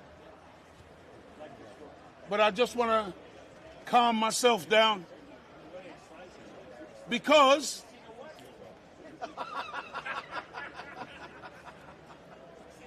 the white man said I'm excited because I saw a white woman. Oh, you're wishful thinking. We're very happy with our black woman. Thank you. You can keep your white woman. We don't want her. We love this black queen. Listen to the question. Why are all the adverts now featuring mixed race couples, mixed black and white? Well, first and foremost, it isn't black people who are the high execs in these media corporations. It's white people who are now pushing integration now that you realize that you're in trouble. Is that a bad thing, integration? Now you want to mix yourselves up with us because it's about your own survival. Bad? But we are wiser than that today. And we are not about to integrate ourselves out of ourselves. When we integrate, we disintegrate among ourselves. So first and foremost, our intention is to integrate among ourselves. Because black people have been divided and ruled. Do you like apartheid? Black people have been divided and ruled, and black people must unite in order for us to survive the genocidal onslaught from a people who are fearful that their time is up and they want to take down as many people with them as they can. Thank you, brother. I don't know how long my throat is going to last. It's been a while. Called old age. We all face this. Where are you young folk? Where are your trainees? All the same faces that you came here with 15, 20 years ago. Where are the youngsters? So, You don't want to answer. Come on, man. You must have been recruiting youngsters. Every week you give me my photo. The Balfour Declaration was published in 1917, and it reads, His Majesty's government view with favor the establishment in Palestine. So when you hear these Israelis saying that there's no such thing as Palestine and that it was always Israel, that's a damnable lie. According to the Balfour Declaration, it said the establishment in Palestine of a national home for the Jewish people and will use their best endeavors to facilitate the achievement of this object, it being clearly understood that nothing shall be done which may prejudice the civil and religious rights of existing non-Jewish communities. Just listen to the language that they use to describe the indigenous people. Nothing shall be done which may prejudice the civil and religious rights of existing non-Jewish communities, or the rights and political status enjoyed by Jews in any other country. So they knew from the beginning what they were about to do to the indigenous people in that region. And they were using language to attempt to disguise their true intentions. And ultimately, when they came into existence in 1948, there was what the Palestinians, the Arab-speaking people, called the first Nakba, which was the displacement and the expelling of between 750,000 and over 1 million Arabs from their lands. And those persons have never been allowed to return. Stolen land. This is the reality. You know, some people, they want to start on October the 7th. And when I listen to some of the talking heads and some of the so-called news media, they're so hypocritical, such liars, such deceivers, talking about their outrage over the barbaric attack by Hamas and the Palestinians on Israel on October the 7th. But in reality, for over 75 years, those people have lived under oppression, under the Israelis, who delight in the subjugation and the oppression of a whole people, where wholesale slaughter is a matter of course, and nobody does anything to rein in the wicked behavior of the Israelis against these mostly innocent men, women, and children who are unable to properly defend themselves and are unable to fight back against a regime that is backed by that one that boasts that it's the only superpower on the planet, namely the United States of America. And don't forget Britain, because Britain is the one who started the whole process in the first place. And so Israel is now manifesting. If you listen to some of the Israeli spokespersons, when they speak on television, they will often sound, when they're asked about what they're doing to the Palestinians, apart from the lies about Palestinians using their own people as human shields and all of that stuff that they like to say, apart from that, sometimes, if you listen, the Israeli spokespersons, they sound incredulous that they're being asked such questions, and often they will reply, well, what about what you did against ISIS? What about what you did in Iraq? What about what you did in Libya? And they will hit back at their Caucasian questioners as if to say, you are hypocrites because we're only doing what you did. We're only following your example. And the reporters, they know it's true. They know that Israel is an outpost of America and Britain. They know that Israel was planted in the Middle East to keep the Middle East under Western domination and Western control. That is the purpose of Israel in that region. Israel is not a Jewish state. It is not a Jewish state.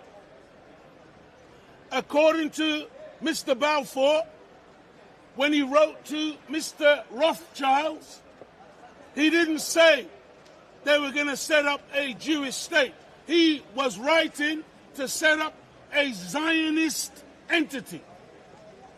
And Zionism and Judaism are two completely different things. And in many aspects of history, they were at odds.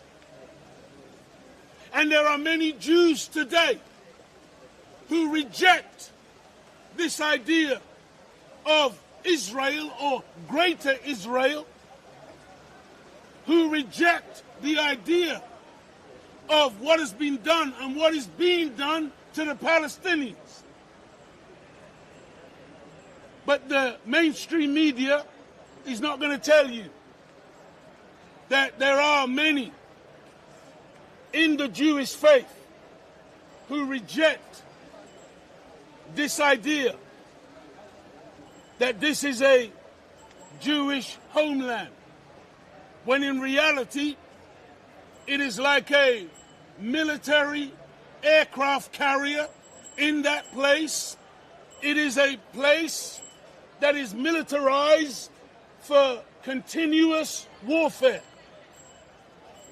It is a place that is armed to the teeth by the Western powers, and that's why, even though they speak mealy-mouthed words and they make false declarations of condemnation or feeling sympathy for the Palestinians, at the same time, when they say, eventually they got to the point where they say, oh, there needs to be a ceasefire. We're working very hard to bring about a ceasefire. But in the meantime, here is 23 more billion worth of weapons. So you can continue to slaughter men, women, and children. I want you to imagine, you know, I've lived in this country for well over 50 years. And I've seen, from time to time in this country, they accidentally, during a building project, they unearth a World War II bomb, unexploded. And when they find that unexploded ordnance, there is a huge panic and an emergency and an evacuation in order to protect that neighborhood, just in case that bomb should go off and injure a person or many persons, because they are demonstrating a care for their population and the fact that they don't want there to be any injuries whatsoever. They take no chances. That place will be cordoned off. The bomb disposal people will come in. Even if they have to put people up for days in a hotel, they will do whatever it takes to protect one life from being harmed. I want you to imagine for a second, especially those of you who have got children at home. I want you to imagine in excess of 16,000 children, many of them babies, being torn to pieces by 2,000-pound bombs supplied by the British and the Americans. And you think that at some point, when this is all done and over, that Israel can get back to business as usual and it's going to be normal runnings? I mean, honestly, you live in a strange universe. When I listen to the news and I hear over and over again Israelis and other talking heads from Britain and other parts of the world, and they're saying, well, whatever happens, at the end of this process, Hamas cannot be in any kind of power. Hamas must go because they're so barbaric, they're so medieval, they're so wicked, they're so evil. There's no way that they must ever be in any authority over Palestinians in that region. And I think to myself, wow, okay. So what are you saying about Netanyahu? What are you saying about a so-called government that has now murdered in excess of 40,000 innocent men, women, and children? According to the popular medical magazine in this country, Lancet, they estimate that the death toll could be as high as 186,000. Not to count those who are buried under rubble. I mean, it's really something. And as I listen to these talking heads, what comes to mind is that I'm not hearing anything new. It's just the standard stuff that Europeans do all around the world. Do you know what it's called? It's called regime change. When it was Yasser Arafat, you didn't like him. Arafat had to go. And eventually the Israelis penned him in his compound and poisoned him and caused him to die. Eventually, when they knew he was going to die, they let him go to a hospital in Europe and die. It doesn't matter who it is in power. They can't find anybody on the other side that they can deal with. It's got nothing to do with anyone on the other side, but it's got everything to do with the mentality of white supremacy, European supremacy.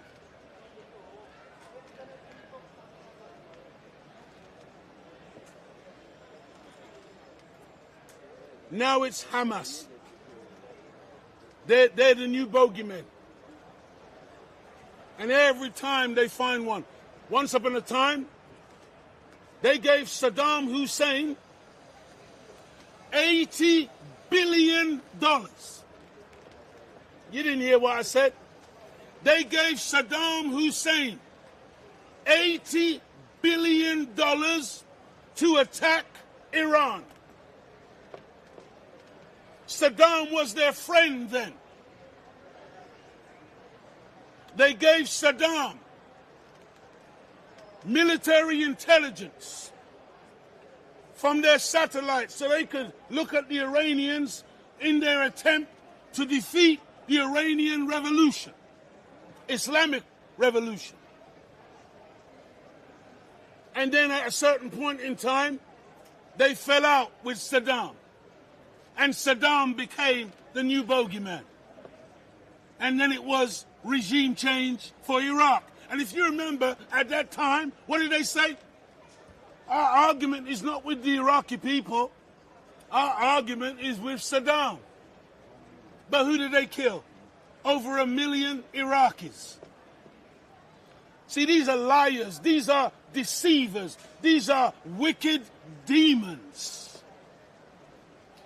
Then the next bogeyman was Muammar Gaddafi of Libya.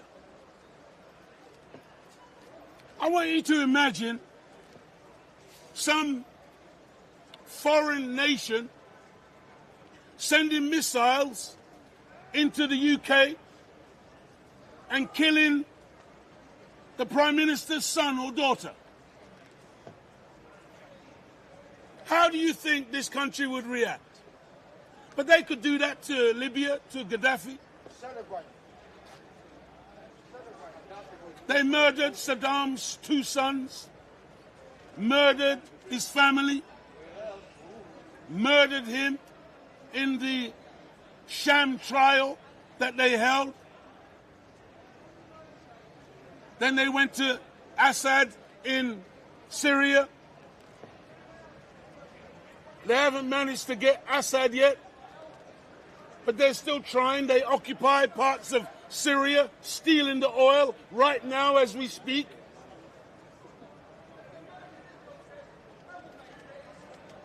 You all watch your news, right?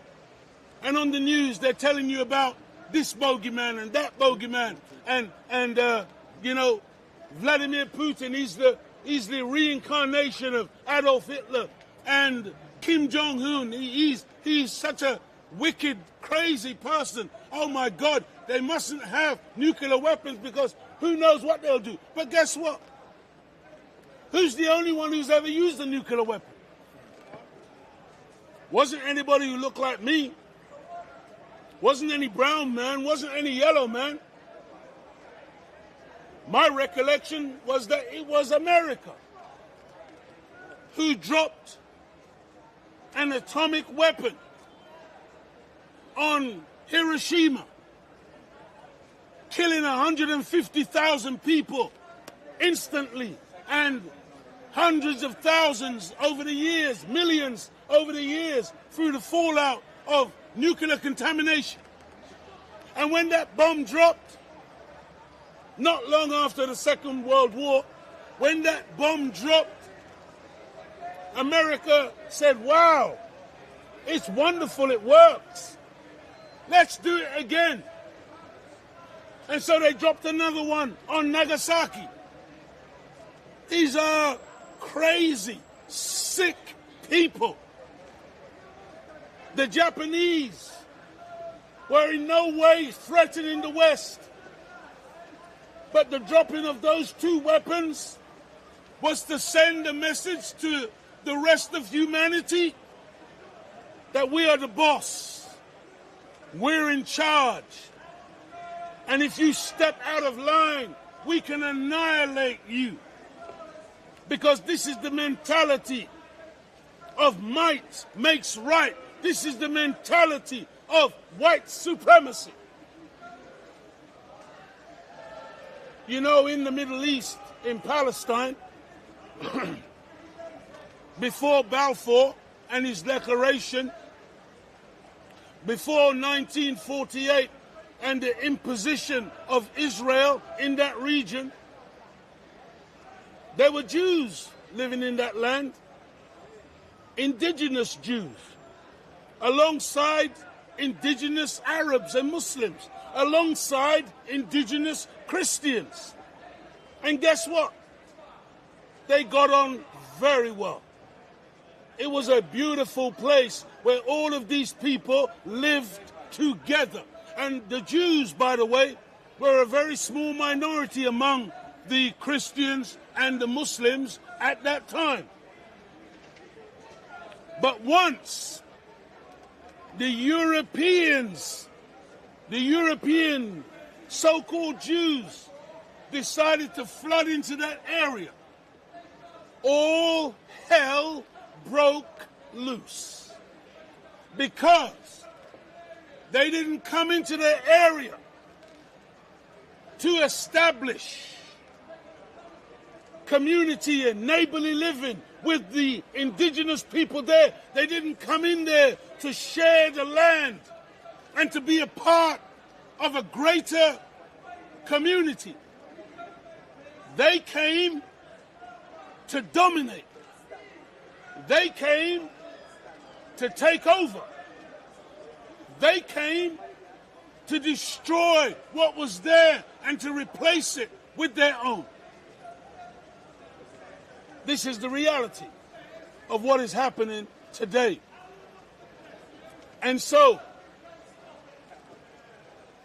you know, the history of European interference in all parts of the world is really, really sick and really, really diabolical. In 1953, the CIA, along with the British and others, they engineered a coup in Iran to overthrow the then, 1953, the then democratically elected president of that nation, Mohammad Mossadegh, and to install a puppet monarch who they call the Shah of Iran, in order to get more or less free oil from that region through the auspices of a British company. This is what Europeans do. This is what Caucasians do. This is your history. All around the world. Now today, you want to point the finger at Iraq. Sorry, I beg your pardon. You want to point the finger at Iran as the troublemaker in the region. Iran as the one who is threatening everybody. But the last time I looked, Iran is in its own region. I don't know why America should have over 800 bases, military bases, all around the planet in other people's countries. Why is this? Who are you that you believe that you have a right to go around the world and police the world and dominate the people of the world? How long do you think, to use modern language, how sustainable is that? Well, I can tell you, it's completely unsustainable, and it's rapidly coming to an end. You are witnessing, the Honourable Minister Louis Farrakhan teaches us that we are witnessing the unraveling of a once great nation, namely America and Britain. America and Britain are joined at the hip, they're joined at the head, and they're joined at the heart. They are one and the same. There is no separation between them. And according to Sleepy Joe Biden, according to Joe, Israel and America, there is no light between them. They're one and the same. And he's not lying. It is true. And when you examine what you see the Europeans doing in their support of Israel and in their complicity in the war crimes and in the genocide, make no mistake, you are looking at an entity which incorporates all of them. Israel could not do what it's doing right now without the absolute complicity of America. It really makes me sad sometimes when I look at some of my Arab, Muslim brothers and sisters, because one of the greatest mistakes that you make is that you think, listen to me carefully now, Arabs, even some of you Pakistanis who are Muslims, your mistake is that you have fallen for the doctrine, the false doctrine of white supremacy. And many of you, you dream of being white. You wish you were white. You really wish that you could integrate yourself into the West and become accepted and a part of the whole thing. And whenever you are able to convert a white man into Islam, you're so excited. You're so happy because this is my white brother. But this is a mistake on your part. And the Palestinians are learning a very painful lesson. Because when you look at a Palestinian, many Palestinians, if you stood a Palestinian up next to a white British man, many of them, you wouldn't be able to tell the difference, who's who. But the Caucasian, the white man, he is so intrinsically racist. He is so hateful. He is so hateful of anything that doesn't resemble him. That's why Italians become Dagos. They'll have a name for you because you got a little olive in your skin. You're a Dago. You're a greaseball. They will find a way. This is the racism of the Caucasian. And you Arabs, you make a terrible mistake when you think that they're going to embrace you and accept you. They never will. And that's why they can kill you like you were flies. That's why they can kill you like you were vermin. That's why they can kill you like this, and you can't understand why. You're asking the same question that the black man asked during our enslavement. You know what the question the black man asked? During our enslavement, the black man asked the question, am I not a man too? And the white man said, no, you are not. The white Irish man you are here. You are here for us to use and abuse. And when you have lived out your usefulness, those of you. And so I'm warning the Arabs. I'm warning the Pakistanis. Those of you who have bought into white supremacy and you wish that you were white. You think that you're going to be in this wicked system. Hatred. I'm telling you, hatred. It's not going to happen. It's hatred. It's a figment of your imagination. You better fall in love with your brown self. You better fall in love with your Arab self. You better fall in love and embrace how God made you. Are you bringing people together? Because no. God didn't make a mistake. Are you bringing people together? When He made you? No. Who He made Why? you? Stop trying to be other than yourself. Exactly. Because your enemy will play you right into that. You are not my enemy. And lull you into what a false place is my enemy. Where you become vulnerable. The brown man is not my enemy. To his attacks. What you are saying is the enemy. The brown man is not my enemy. It's your rhetoric, your theology that's the problem. So we're rounding up soon, and then you can ask your questions if you have one. But suffice to say,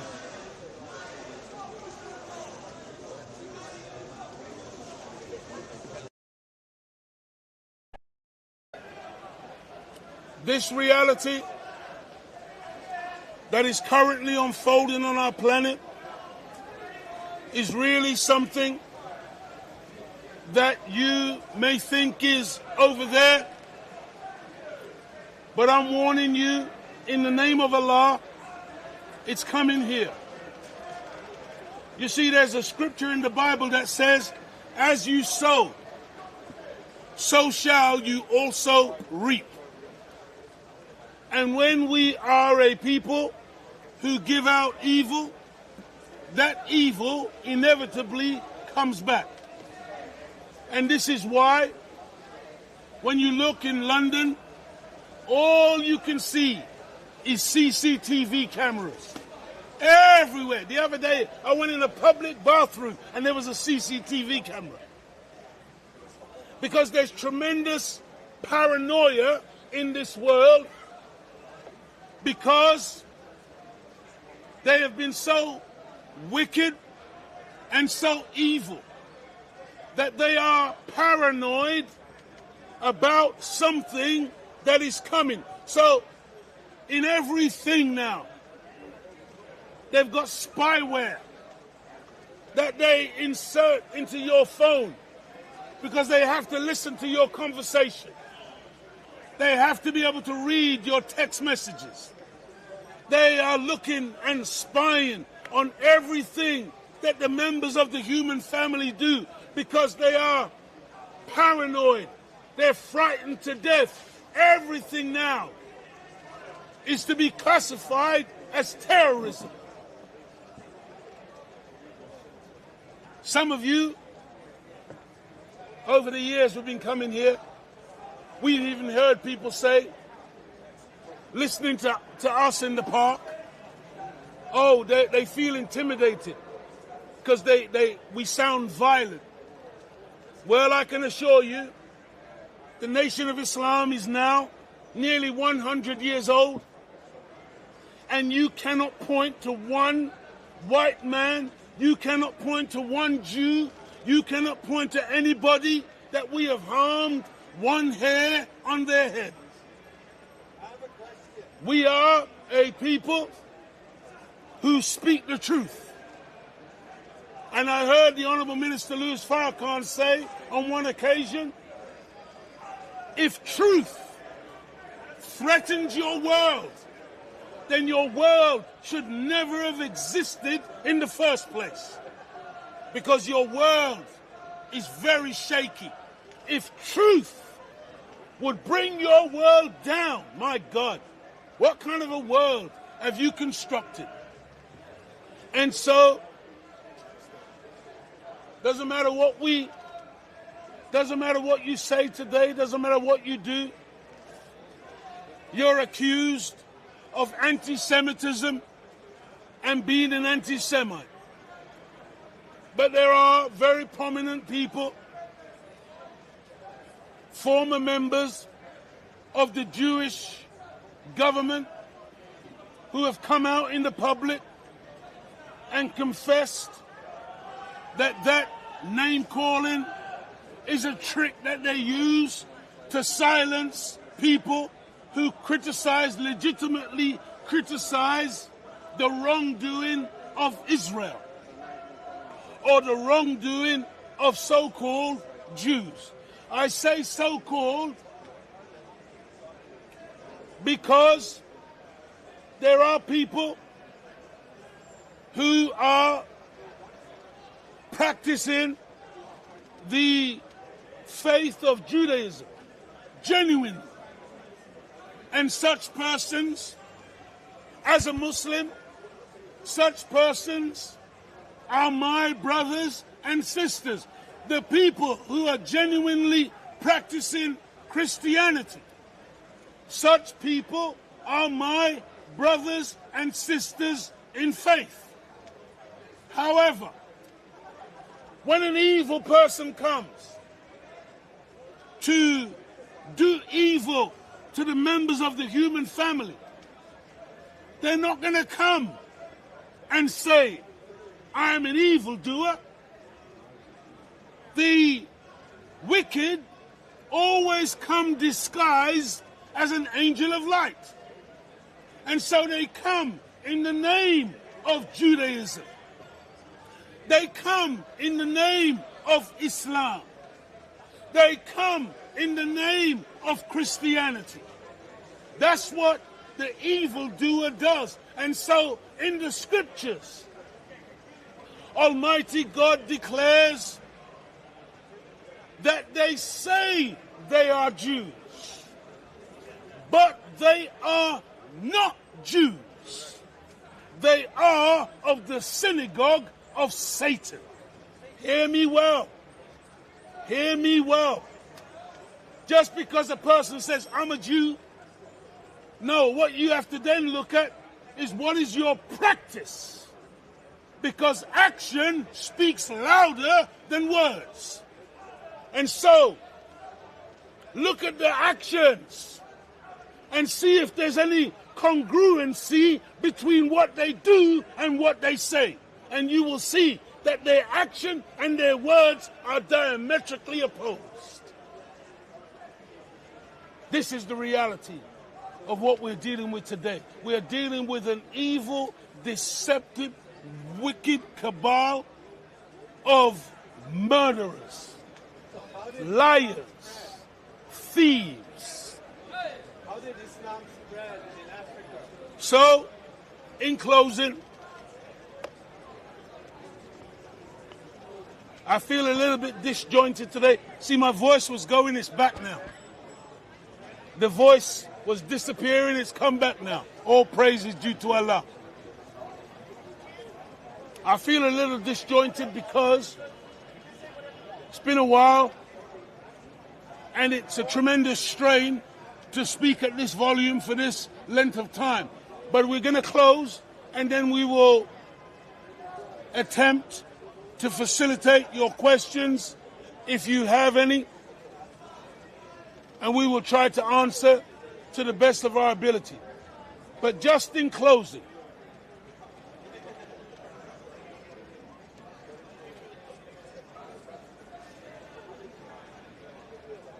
you must be warned that if you continue to go along with your government, pretending that you don't know better, knowing that these are innocent men, women, and children who have been slaughtered every day. As we speak, they continue to die in their hundreds of thousands. And we sit down and watch the evening news as if it's entertainment. But the reality is that this country, America, and all of those who are currently facilitating the genocide, you will not escape the punishment of Almighty God Allah. Allah is not a spook in the sky. Allah is not a ghost. Allah, God, is real. He's a real, live God. God has never been a spook, never been a ghost. And this God has declared that he will judge this nation and all of the evildoers, and he will sit down every tyrant. And I'm warning you, those of us who go along to get along, those of us who are more concerned about keeping our job, so we're not going to speak out, we're not going to say anything. Those of us who secretly harbor prejudice and hatred for black or brown or yellow or red.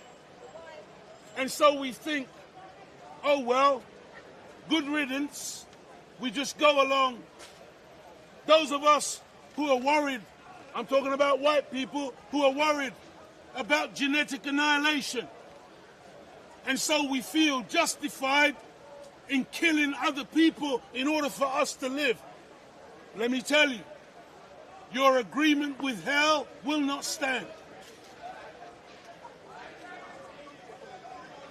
That's called white privilege. That's called white privilege. Isn't that strange? How he would want to ride through. We've just occupied a small space in the park. And white privilege says, I can't walk around that. How dare you black men think you can come and stand and take up a little room in Hyde Park? This is the arrogance of white supremacy. But your white supremacy is finished. It's dead. The black man is rising to the top. There is nothing that you can do to stop it. You can kill and kill. See, the Israelis, they think they can kill Hamas leaders or Hezbollah leaders, and they can kill and they can murder their way out of trouble. Never gonna happen. As you kill one, 10 rise up. As black people, we don't die. We multiply. Hear me. You don't know what you're dealing with.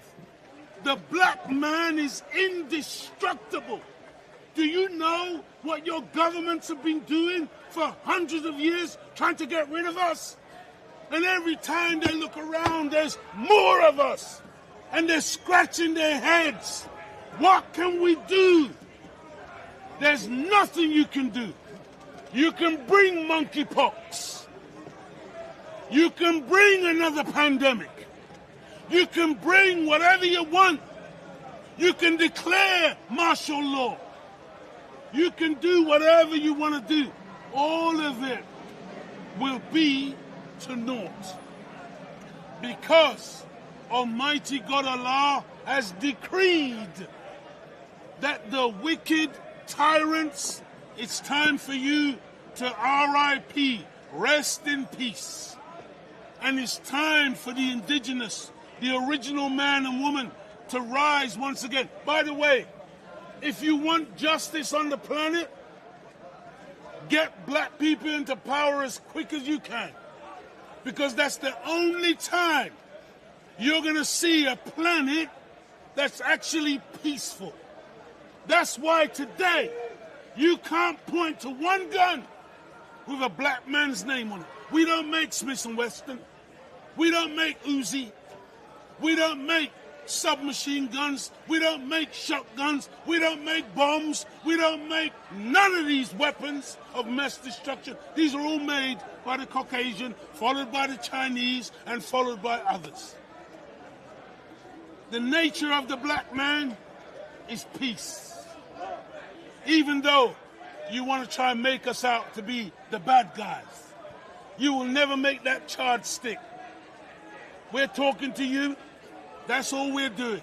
We're giving you good news and a warning. The good news is, stick around, be good, be righteous, clean up your act, stop evil. In fact, I say to the white people, go down to your local mosque and become a Muslim. What is a Muslim? A Muslim is one who submits his or her will entirely to do the will of God. That's it. That's what a Muslim means.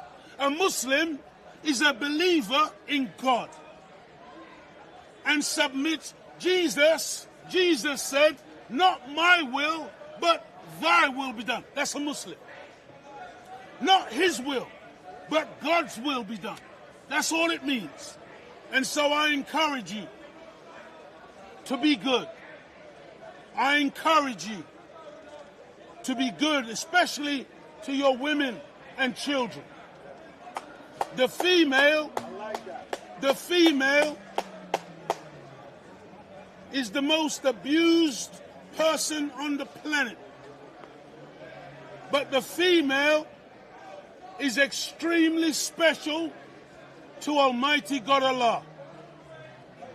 Many of us as men, we haven't got a clue when it comes to dealing with women. Because without the woman, there would be no men. Every great man that you want to talk about had to come via the womb of a female. She is very, very special, and she needs to be honored and respected.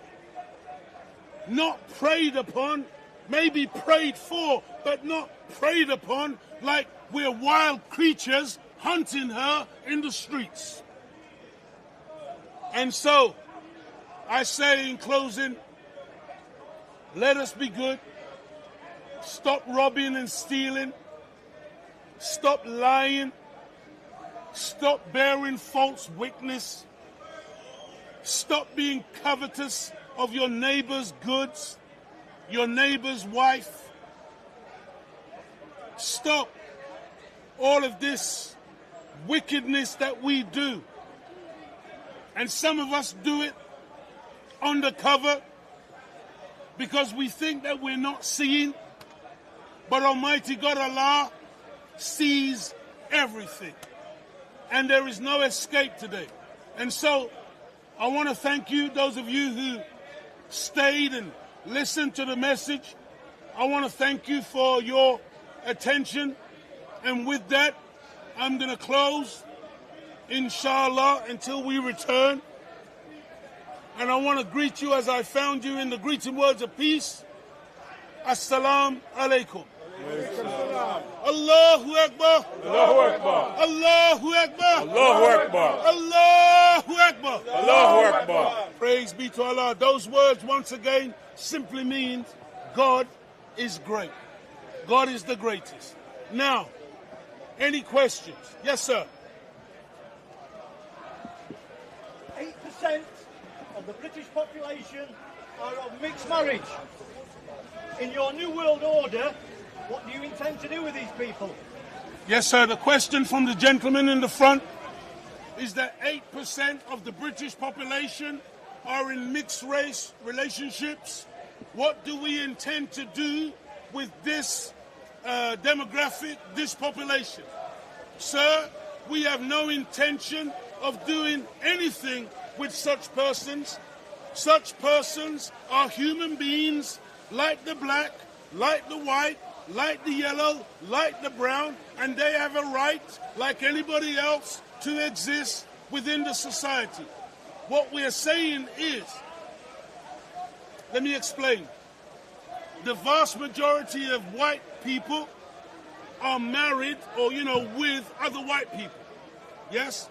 The vast majority of Chinese people are with other Chinese people. There's nothing wrong with it. There's a philosophy that says birds of a feather flock together. That's just nature.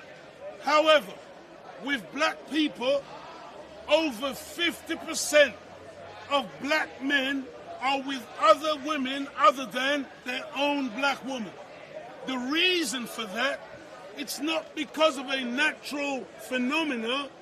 It is because during 400 years of slavery, we were conditioned to believe that as black people, we are inferior, and that as white people, you are superior.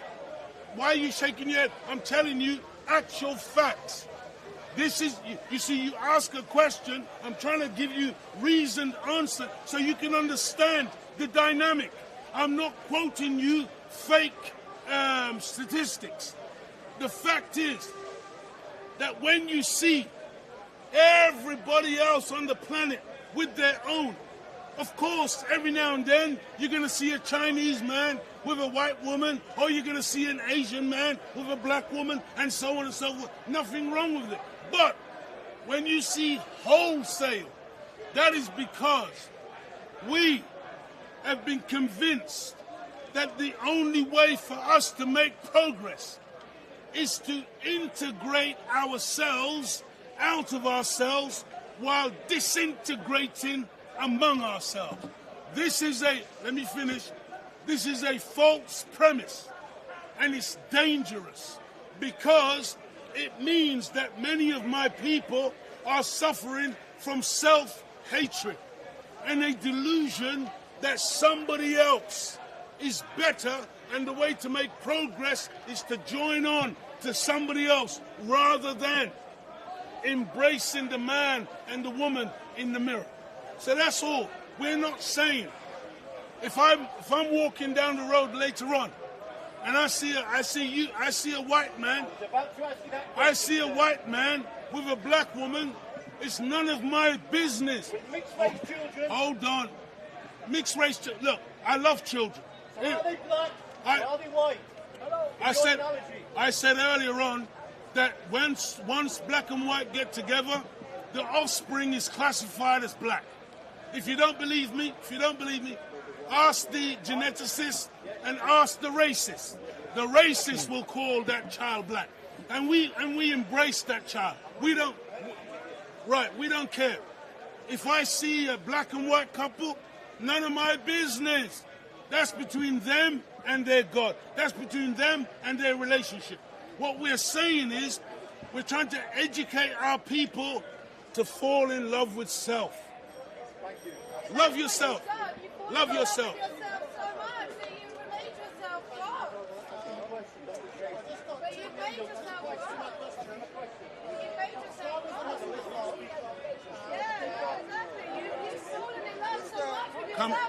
Come forward. Just in this case. Because she's making a lot of noise. You got to come here. So I can hear you.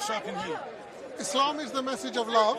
So I was wondering if you could tell me, my first bit of my question is why you have so many bodyguards. And the second part of my question is, you mentioned that the white person is the enemy, but what is the solution to the horrific black-on-black stabbings that are occurring in London every day? So the question, I can hardly hear myself think. So the first part of the question from the brother here is, if Islam is this religion of love, why all the bodyguards? If Islam is the religion of love, why all the bodyguards? Well, it's a very good question. Since we've been coming here, sir, over 20 years, we've seen it all. We've seen a woman over there get stabbed. We've seen people get punched in the face. We've seen all manner of violence break out. And so we create this little ring of fire to say to any potential aggressor, don't go there, because we don't like being punched in the face. We don't like being stabbed. And if anybody attempts to do something like that, we will defend ourselves. So that's the message. Right, now your second question. Dirty, filthy, disgusting child sex pervert. Do you know that the God of Islam is not Allah but Lucifer? Do you know that the Quran did not come from heaven? It came from Lucifer in hell. Muhammad was a filthy, disgusting child sex pervert.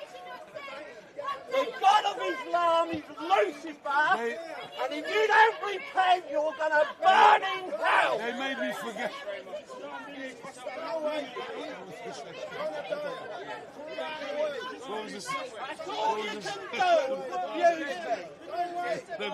All of you are sinners. If you do not know Jesus Christ, you will.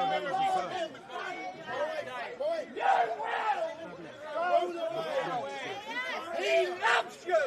He died on the cross for you. The second part of the question you could never was, win. how do we stop, how do we prevent the horrific stabbings? How do we prevent the horrific stabbings that are taking place all up and down the black community, with black on black violence? How do we prevent this? The way we prevent this is to begin a process of education. To begin a process of educating our young people into a love of themselves, into recognizing that other black boy or that other black girl is their brother and sister, and that they should look at them as they look at themselves, that they should have a moral compass that would allow them to realize that to take a knife or a gun or some other instrument of death and use it on a fellow human being, irrespective of the color, is wrong. And so it's about education. It really is about education, and you've got to get them when they're very young. Very young. And so what we have to do is try to rebuild a family. You need more family structure, where a mother and a father is in the home with the children, and that's how we begin that process. Yes, sir. Thank you for your questions. We couldn't hear your answer. I've got it all online. Allahu Akbar. Allahu Akbar. Allahu Akbar. Allahu Akbar. Allahu Akbar. Allahu Akbar. Allahu Akbar. Allahu Akbar. Allahu Akbar. Allahu Akbar. Takbir. Takbir. Takbir. Takbir. Takbir. Takbir. Takbir. Takbir. Takbir. Takbir. Takbir. Takbir. You will go to the same place as Lucifer. The place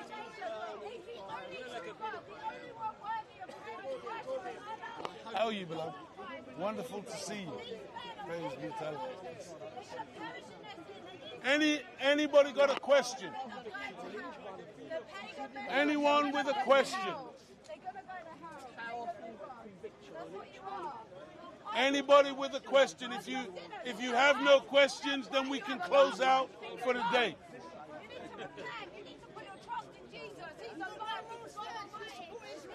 Okay, well. You have to be born again supernaturally. How do you know they're not born again? Because they look at them.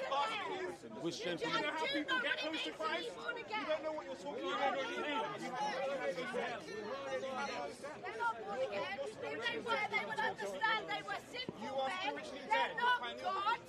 They're not gods and they need to repent. There's only Okay, one so thank you.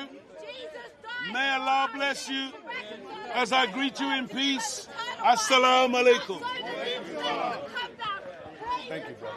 So for those of you who are watching, my name is Wendell Daniel and welcome to StreetMic, and we're coming to you live and direct from the regular Sunday mayhem down here at Speaker's Corner. So let's listen to... No, he's out of time.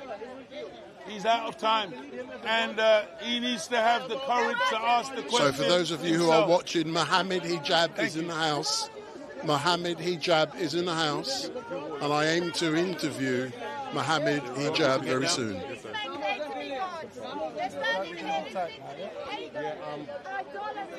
Want a clip? This is mine.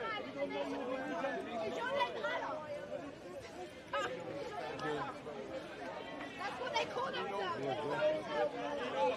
Not mine. Which is this? That's mine. Tell make sure that they don't forget. What if it's right? So Leo, before you leave, just a quick little interview. So you've now managed to get through the first lecture down here at Speaker's Corner for 2024. How would you describe today's lecture and reactions? You know what we always say, brother, when we're away for a while, some weeds grow up. So a lot of weeds are here that needs to be cut down. But to be honest, a lot of the people today were, I would say, more respectful in truth. You know, you get the usual paid hecklers, those who come specifically to try to detract from what we're saying, but it's no big deal. There was a point where my voice was going, because it's been a while that I've had to speak at such volume. But praise be to Allah, the voice came back, and all in all, I think it was a little bit jumpy. I did have a lot of notes that I wanted to come from, but I wasn't able to because it just wasn't the right atmosphere for that. But I think we managed to convey some of what we wanted to get across, which is really that it's very serious what's happening in the world. This genocide is very real, and we have to be careful that we are not found complicit in it. And a lot of people are, and it needs to stop. But unfortunately, the chances are it's going to escalate, and we are already in the Third World War, and we are looking at some pretty dark days ahead. Things are going to get very rough. The riots recently were just the tip of the iceberg. You've only really seen, you know, a little snippet of what potentially is going to happen, because the people have been, the media keeps talking about radicalization, but they're one of the worst proponents of radicalization. They lie and they foment the people with making the people to think that it's people on little dinghies that are the problem, when in reality it's the people on the yachts that are the problem. You understand? So that's the reality, you know. But we're living in an upside down world, brother. And as a Muslim, I'm a praying man, and I encourage people to pray. God is real. He does hear and he does answer prayer. So I would encourage people to pray. I would encourage people to fast, discipline themselves. I would encourage people to be a community, you know, stick together, don't be a loner, because loners won't survive in what's coming. You need community, you need to learn what foods to store in your houses, at least for 3 months, because there will come a time where you won't be able to go on the streets, because they will declare martial law, and it will be rough, so, you know, you got to have food and water and things of that, provisions in your homes, and be a community, like I said, and you know, just try and get through what's coming, because it's going to be ugly. It's going to be ugly, and race is going to feature very, very prominently in it. And there are foolish people who think that they can destroy, you know, black people or whatever. It's impossible, bro. It can't happen. But those who can get through, inshallah, will be the survivors, the overcomers. Today has been a great day. I spoke to you earlier on this morning, and, you know, I'm really pleased that you're here. But I also see, because you only come 2-3 times a year, maybe 4 times a year, to give a lecture. And I also see that Mohammed Hijab is here today, and he only comes about once or twice a year. But it has been an amazing lecture. But the final question is, are we likely to see you within the next month or so? Because I won't be here next week. We've got Carnival. I've got my thing on the Sunday and the Monday. But are we likely to see you within the next month? Inshallah. If God spares our life, you will be seeing us, brother. And we'll see you at Carnival next week. Okay? Big up. Thank you very much, sir. Thank you, brother. Thank you. Yes, sir. Hey, Leo. Yes, sir. I'm sorry I missed your lecture. Yeah, we used to hack the Empire and stuff, right. yeah. Oh, right, okay. Long time ago, yeah. I just wondered what your position... I'm sorry I missed the earlier lecture, but yes. What's your position on the vaccination programme, which is... that's a word which gets me YouTube bans, so I'm off. So I'm off. Well, thanks a lot. The only thing I'll say on it is that you know, I've been very blessed to have a number of children. And you can engage with each other. You can engage with each other. Huh? It's no pointless. Oh, you know the real one? Huh? Yeah.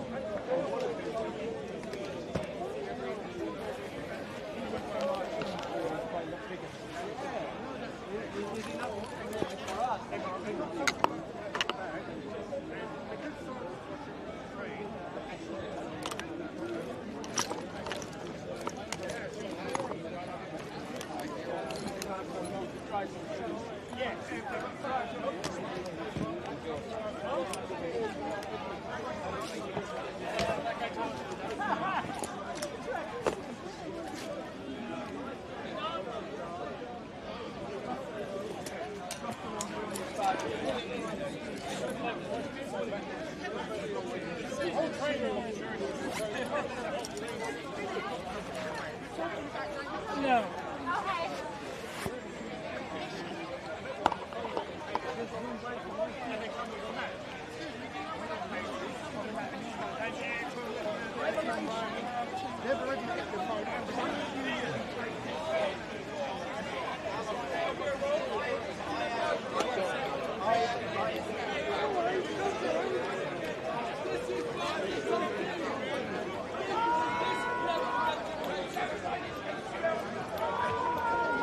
Not too bad, not too bad.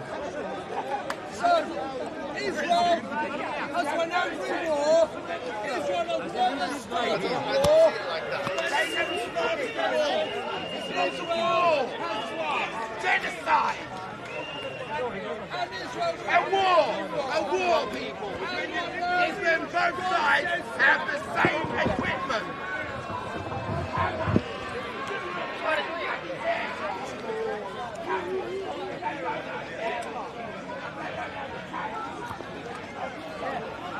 So Mohammed Hijab is in the house. نفس الشعب. So let's see if StreetMic can get an interview. We're just going to get some food and come back, yeah? Yeah? Hey, have you been hiding from me, Yeah, Mohammed? I've been running calling. away. I got my microphone, so I'll take it off. Yeah, or... take it off until I get something. Yeah, no problem. So that's Mohammed Hijab in the house. I'll chat with him later on. He's just going to go and get something to eat. So we've just had an engagement with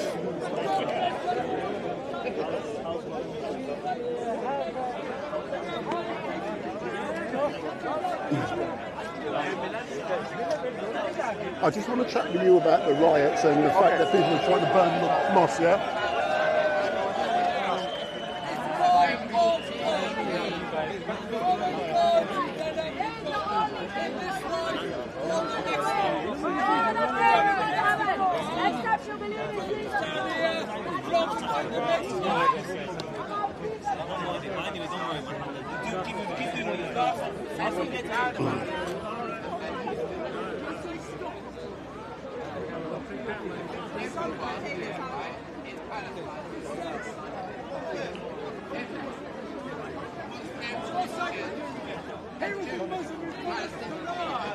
Saladin followed the Quran, and he was blessed that he won.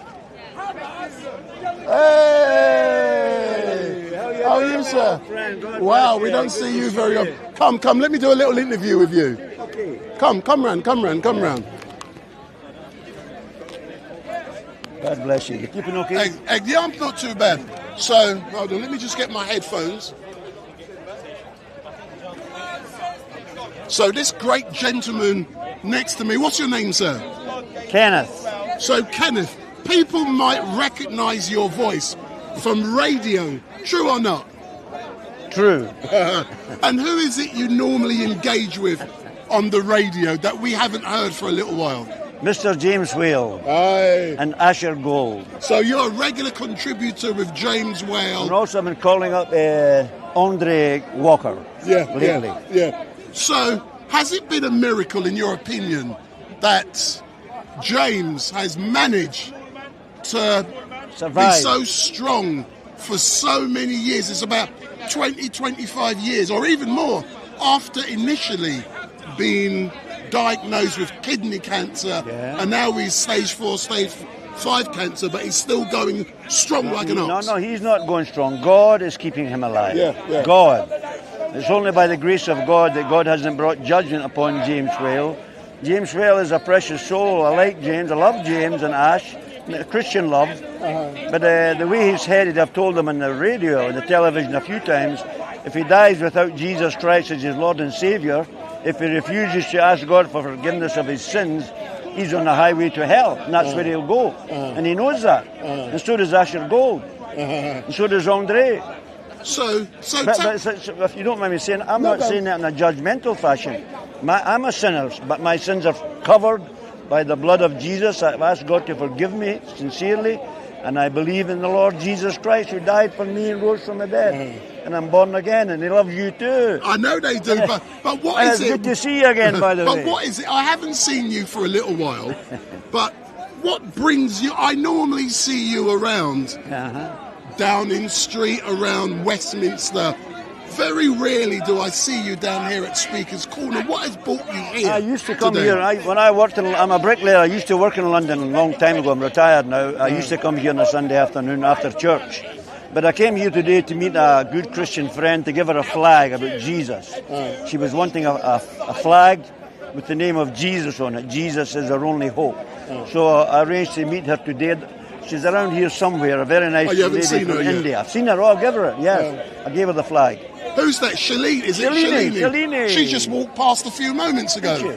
Yeah. A lovely lady. Yeah. Shalini's not normally down that end. Yeah, she's a wonderful Christian lady, very brave. And you know something, let's talk about Shalini specifically. I love Shalini, but one concern, one fear I have in regards to Shalini is that, yes, she is brave, but I believe, you know, what Shalini is doing, she believes in what she does, she has no fear, but I believe she's going to get seriously hurt, injured or killed here at Speaker's Corner. You know, I've wondered about that. I've in love and concern, I've said, Shalini, be careful, because there are a lot of people who hate her because she speaks boldly for Jesus, especially Islamists. Islamists can be, not all of them, but some of them can be exceedingly aggressive, and some of them can be very dangerous. And that's not a judgment on Islam. It's Islamism, the fundamentalists, who are totally opposed to any mention of Jesus Christ as the Son of God. And when she stands up to proclaim that, they get very angry. Anyway, I'll say to her in love, listen, Shalini, you have to be careful. In fact, I advise her to stop coming here. That was my advice to Shalini. But she has to make her choice. If God's told her to come here, she follows God's advice, not my advice. It's great following what God has advised you to do. But when ego takes over, there's a clash. And I'm seeing it. I'm seeing it every week. I'm seeing the dangers.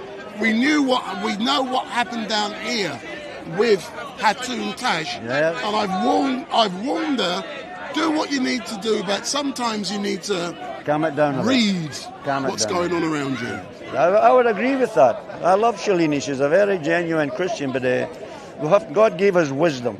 In fact, you know what Jesus said in the Bible?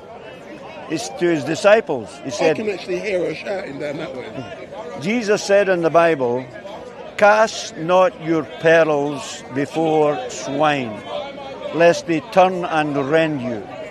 So Jesus was telling those who loved him and followed him, there are some people who are just totally against the truth of Christ. If they're angry and they're fighting against the truth, he said, don't cast your pearls before them, unless because they'll turn against you and rend you, means harm you. So he warned them against that. We can sense who's wanting to listen.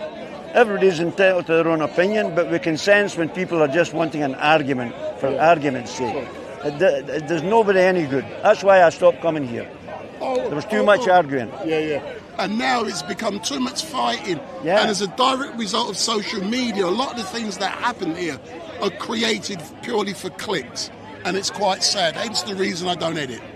Well, that's wise, my dear friend. But sadly, we are headed for nuclear war and Armageddon. It's all in the Bible. It's all in Scripture. Right now, Iran, Turkey, Russia, they're in preparations. They're uniting together strongly, as it's prophesied in the Bible, Ezekiel chapter 38 and 39. It even names the countries who will attack Israel: Russia, Iran, Turkey, Libya, Sudan, and the nations of Magog. That's Uzbekistan, Afghanistan, all the stands between the Caspian Sea and the Black Sea. They're all Muslim. They're all going to unite together to come down and attack Israel. And the God of the Bible, the God of Israel, Yahweh, who is God the Father, Jesus is God the Son, he is going to defend Israel and destroy all the armies who come against Israel. That's in Ezekiel. If anybody's watching this and listening to us, I would encourage you, friend, to, if you want to, read Ezekiel 38 and 39. See what God has prophesied through the prophet Ezekiel. We're not there yet, but the stage has been set in the world. There's a stage. You know, when you go before you go to shoot a movie, they have a stage. They set up. If you're going to shoot a western, they've got old western buildings. You know, big skyscrapers in the western, right? They set the stage. There's a stage being set now for the fulfillment of this prophecy, and this is not Armageddon. This comes before Armageddon. So we are headed for the greatest time of destruction, judgment, violence, murder, warfare in history. And it's the judgment of God is coming on the world. So as a Christian, I like to warn people, listen, friend, waken up. Ask God for forgiveness. We're all sinners, aren't we? aren't we? We are. Yeah, right? Well, to get to heaven, you have to have your sins forgiven through faith in Christ. If you don't do that before you die, my dear friend, you will go to hell. God's allowed me to meet you and tell you He loves you. Big up. Even you. Excellent, sir. As normal, thank you very much, and I look forward to seeing you even more regularly here at Speaker's I Corner. won't be coming here very often, no. No, For me, it's a waste of time. Yeah. Listen, God bless. But Shalini's down there, I can hear her. Don't you see her? God bless you, my dear friend. Thanks a lot, yeah. Big up. Good to see you. Good to see you. Thanks a lot, man. How you keeping? I'm good. Thanks a lot. God bless you. So for those of you watching, my name is Wendell Daniel, and welcome to StreetMic. And we are coming to you live and direct from the regular mayhem down here at Speaker's Corner, but I'm currently waiting to interview Mohammed Hijab. Mohammed has just gone to get something to eat. Then I want to engage with him about the threat to burn down mosques as a direct result of the riots which took place. And I was calling for him last week and the week before for him to attend this location, and he has. My calls have been answered. And also we got Ali Dawa. Shalini! There's a gentleman looking for you, a Christian. So Shalini's now next to me. So, hold on. There's a Christian gentleman I just interviewed called Ken. Yeah. You know Ken? Yeah, Kenny. I was just with him. He's literally about a minute ago went looking for you down there. Yeah. He gave me the flag. Oh, he's giving it to you. Oh, all right then. So look in the camera.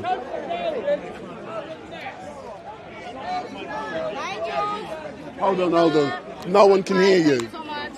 Hold on. Come here. Put the microphone on. I'm trembling now. Okay. Good afternoon, everyone. Yes, Street Mics, any questions? Okay. Madam, where is your cow? Can I put this there? Where is your cow? Are you drinking organic cow? It's my live streaming unit. Okay. Oi, Mohammed Hijab is coming. Good afternoon, all. We are here to debunk Islam. We are here to tell all the Muslims that Jesus Christ is Almighty God, Everlasting Father, and Prince of Peace. Jesus is God and Muhammad is a fraud donkey of Allah. Muhammad is a fraud donkey of Allah. We don't believe in Muhammad. We don't believe in Allah. We don't believe in Isa. We don't believe in Isa of Islam. The Isa of Islam is made by donkey Muhammad of Allah. Thank you. I'll catch up with you, man. I just want to engage with Mohammed Hijab. Huh? I want to engage with Hijab. Give me the... I want to engage with Mohammed Hijab. The Isa of Islam is made by donkey Muhammad of donkey Allah.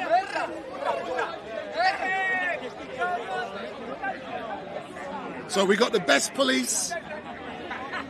They're reassuring the public. Muhammad, peace be upon him, is the last messenger. La ilaha illallah Muhammad Rasulullah. She was crazy. So we got Mohammed Hijab in the background. So I'm just waiting for Mohammed to finish eating, and then we can have a quick chat with him about the recent riots. So as you can remember, I was calling for him to come to Speaker's Corner, and he's finally arrived. Brother, can you send me that there? Can you send that to me? If you take my number. Because I'm actually, you know what you can do? If you go on YouTube, you can download it. I don't know how to operate that. What if... Because I'm live.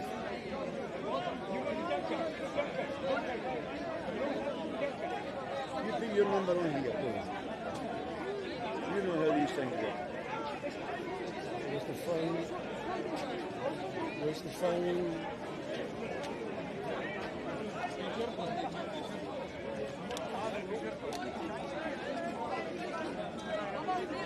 This is your number. Take your name too, so I don't forget your name. Correct contact.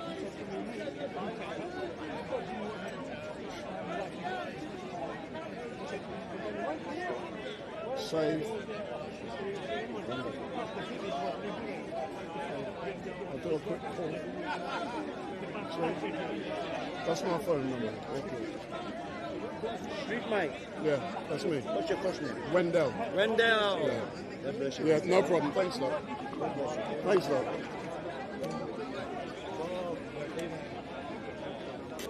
Sorry. Oh, it's okay. It's fine. It's fine.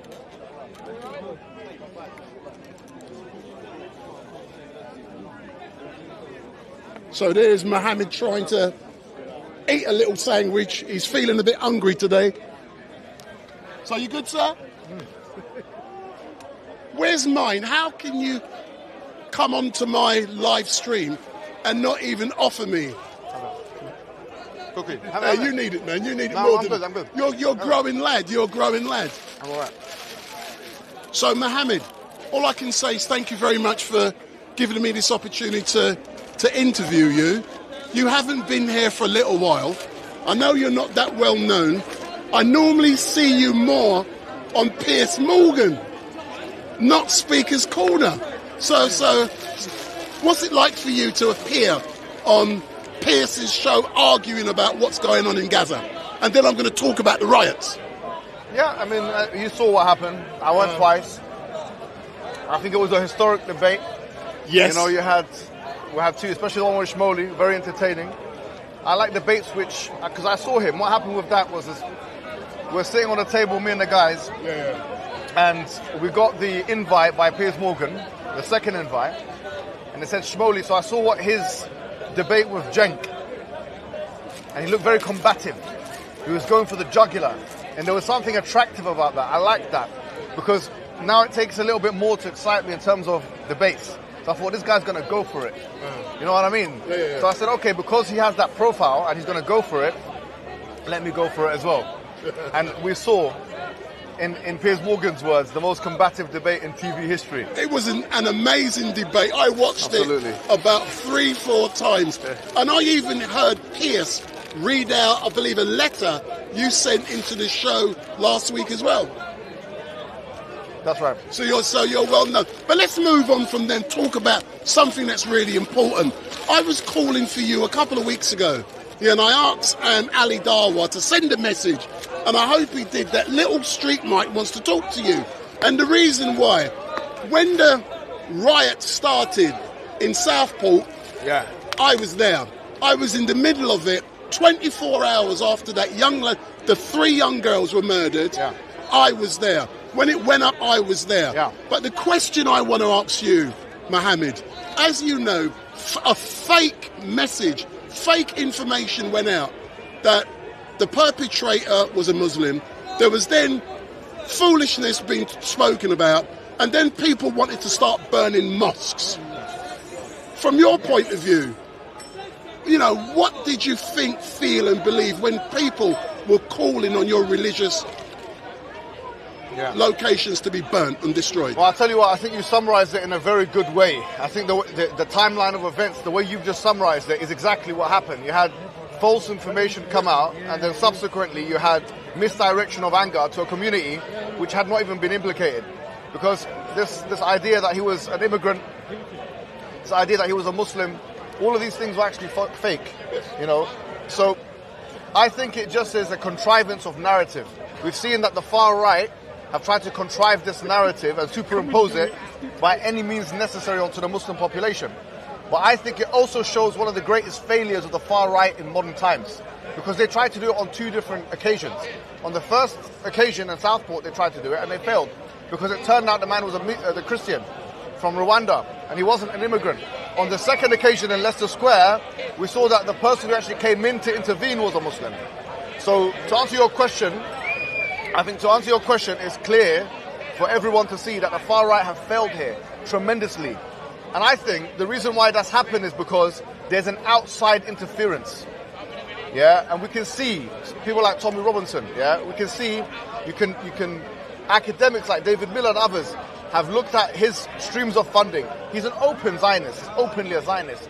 It's no, I think, coincidence that this is happening after the 7th of October. It's happening at the time after all these protests that we've seen that are pro-Palestine. I think it's a convenient distraction that has been put in place to try and vilify the Muslim community in Britain.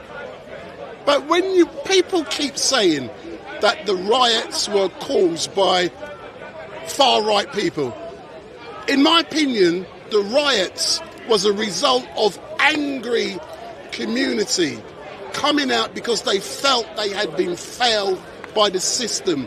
And as a direct result of that, 3 girls got murdered, but they were reacting in anger. It was nothing to do with left and right.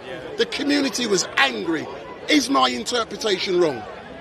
No, I think some of it is true, but here's the truth of the matter also. I think there's a lot of self-anger, self-hatred. Look at the people that are coming out on the streets. Some of like the stuff that we see in some of these cities in Britain, people are just smashing random cars, smashing random buildings, etc. I personally believe, not to be Freud here, psychoanalyze the situation, that they're most angry with themselves. It's not people that are coming out of JP Morgan with 6-figure salaries that are coming out on the streets protesting. Because these guys have, in their understanding, made it in life.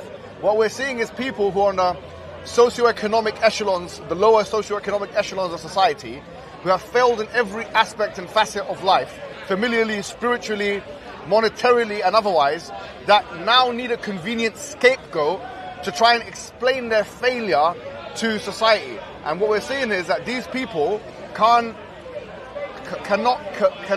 take responsibility for their own failure, so they're taking it out on these immigrants, on these blacks, on these Muslims, etc. We've seen black people getting attacked in the streets. It's not just about a Muslim thing, by the way. Yeah. So I think, at the end of the day, someone looking from the outside might think that this is a majority opinion in Britain. This does not constitute the majority opinion in Britain. Go and look, for example, at polls, and the far-right rhetoric is not what the majority of people in Britain believe. Most people in Britain are accepting of people from different backgrounds and religions and races, etc. They're not on that kind of stuff that these guys are on. In many ways, these guys have provided for us a case study. Because we've always heard on the news, it's black people that are, etc. It's Muslims or whatever. Now we're seeing white working class people. It shows you one thing, that the fundamental analysis of why criminality happens is not actually to do with race or religion. It's to do with socioeconomic status. People who have less money have less to lose. So they'll do stuff like that. If you want one predictor that would indicate to somebody why someone is more veered towards criminality or pathology or anything else, the predictor is socioeconomics. That's why whether it's a working class person that's from a black background in inner city London, or that's a working class background from a white background, the outcomes are similar. It's nothing to do with race or religion. So in many ways, the irony of the situation is these guys are coming out to try and show that it's the immigrants' fault, and by so doing, they've shown us that it's their fault. It's their problem. What do you have to say in regards to the sentence which was handed down to the grandmother last week who made a post on Facebook calling for mosques to be damaged? I don't know the details of that. Yeah, I can't comment on that. Fair enough. So, Mohammed, why is it we don't see you coming down there more often? I don't know.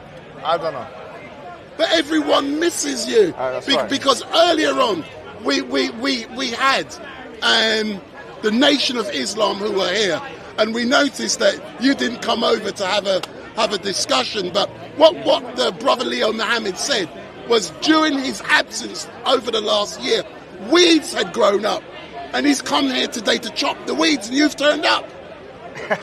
Well, look, the Nation of Islam doesn't interest me. We're not in the 1960s anymore. Do you know what I'm trying to say? Like, after Malcolm X, I think that the Nation of Islam, especially what they've done to him, frankly, people are not interested in the Nation of Islam. So they can stand there and do their thing, but no one's interested. I'm not excited to talk to them. So final point, I know lots of people want to engage with you. Yeah. As you look around, you're seeing men, women, lots of young people down here today. Yeah. Can you see Speaker's Corner getting better and better and better, and more people are engaging as a direct result of social media, or is something else happening by so many people being out here today? Are they attracted by you, Mohammed? I think they are. No, honestly, this place, I'll be honest, if you look and do a count of how many people have watched what's happened in this park from around the world in different languages. We're talking about hundreds of millions, actually close to billions now. Do you know what I'm trying to say? So like, if you, like for example, a lot of the channels that are recorded now, SC Dawa Middle East, I think there's like 400 million channel views for that. You know, like SC Dawa, I don't know, a couple hundred millions. Do you know what I'm trying to say? If you add it all up, the Malaysian language, the Russian language, it adds up to about 1 billion channel views. So what we've got here is something special, you know? What we've got here is something special. That's the reason why you keep coming. So that's why I keep coming. Because it is a place where you just let ideas run. And we'll see what the survival of the fittest ideas are going to be like. And that's why you'll see that the Sunni Muslims are always dominating this place. because it's about the strength of ideas rather than how much money someone has for propaganda, as you can see. But it's good to see that everyone's holding their ground here from the brothers. And of course, I'm always here. You know, I live not far away from the place, so... I know.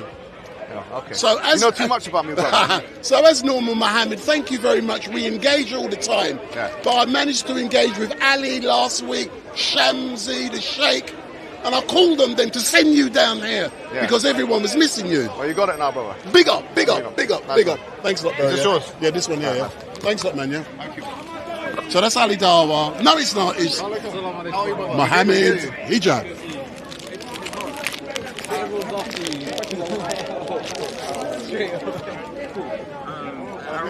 I get everyone, man. Don't worry about me. I don't care how big or small they are. I get everyone. No, they don't. Phone the police up today and they'll take half an hour for them to come to you. If you've got £1 million and you live in the old history, and you live in a gated community, they will come immediately. When the war, First World War... You're a liar, sir. I mean, when he goes Friday, and he came back... Why are you being Huh? I've opened it. No, thank you. It allows heat to get in. Sorry, air to get in. Heat to go out. Yeah. I just told you stuff. The guy behind you. Oh, sorry. Okay. Now I'm going to embarrass your StreetMic. No, fool. I am fool. I'm only a fool 4 days a week. You asked me why I didn't join the army earlier. Then a minute ago, a couple of minutes ago, you said you have post-traumatic stress disorder because you was in the military. I've got some issues I work through. There's a guy called Do you remember Muhammad Ali? Muhammad Ali said the reason why he wouldn't go to war. This is my exact reasons. I ain't fighting no one else's war. Okay. Them people in Afghanistan didn't do that to me. Be a nice citizen and enjoy the blessings from not doing so. Doing what? What freedom?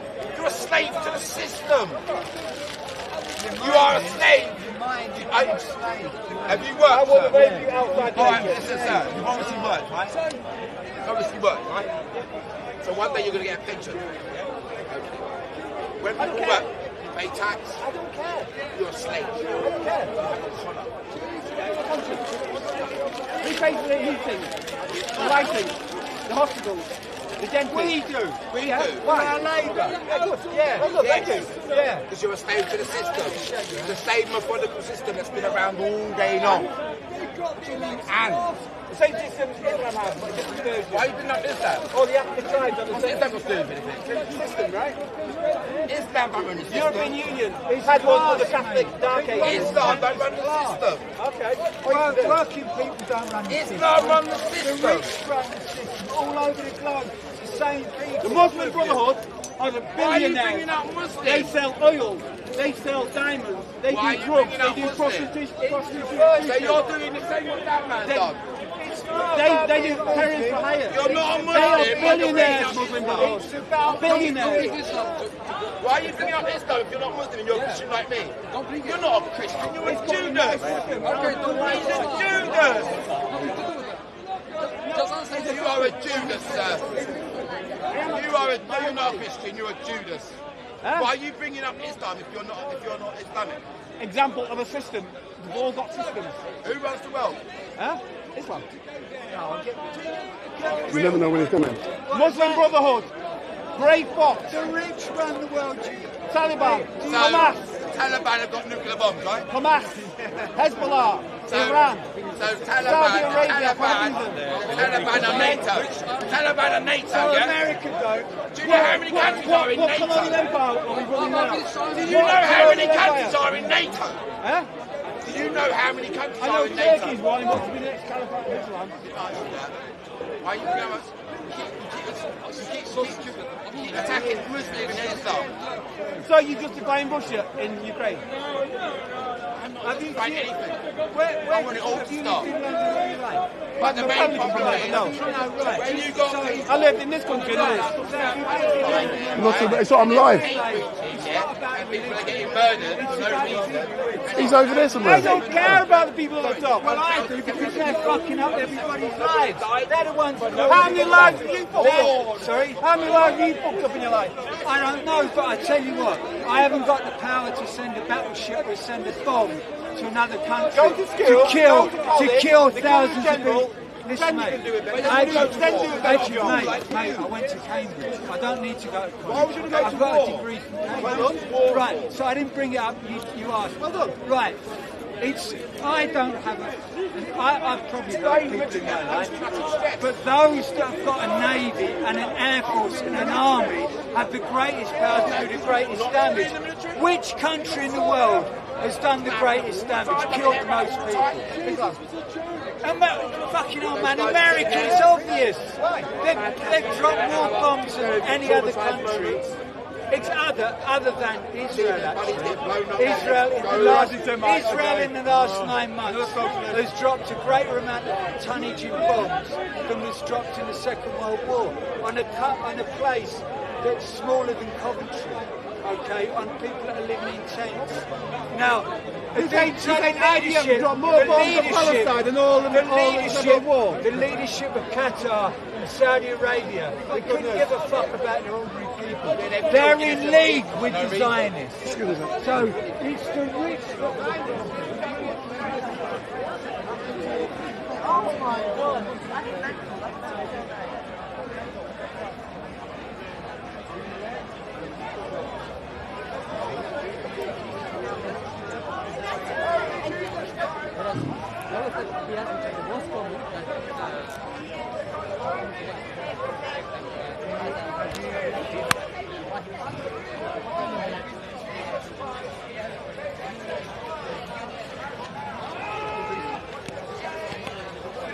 So for those of you who are watching, I'm going to have to change my battery and I have to go to the toilet to have a piss. So I'm going to change my battery first on the camera. So the live stream is going to go off for about 10-20 seconds. So I'm now going to change the battery, and the live stream should go off for about.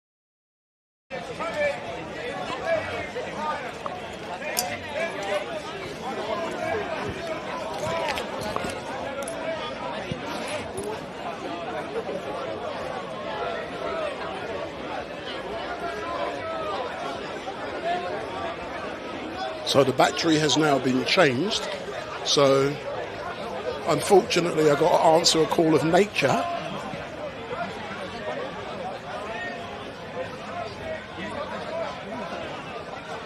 So that's the sight you're going to see for the next 3-4 minutes, 5 minutes while I go and have a piss.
So, good afternoon all, or good evening.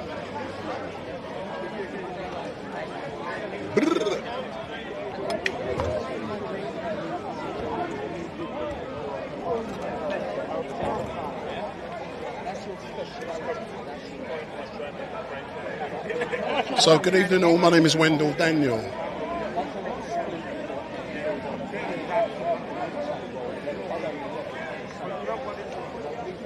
Big up!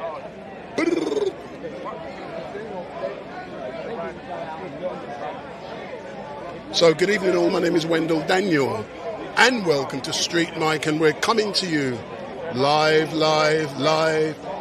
and direct from the regular Sunday mayhem down here at Speaker's Corner, and it has been a really interesting day so far. We started around 1:45 today, where we started the debate with Jeremy, and Jeremy is a regular rabble-rouser down here, and he's got views on everything.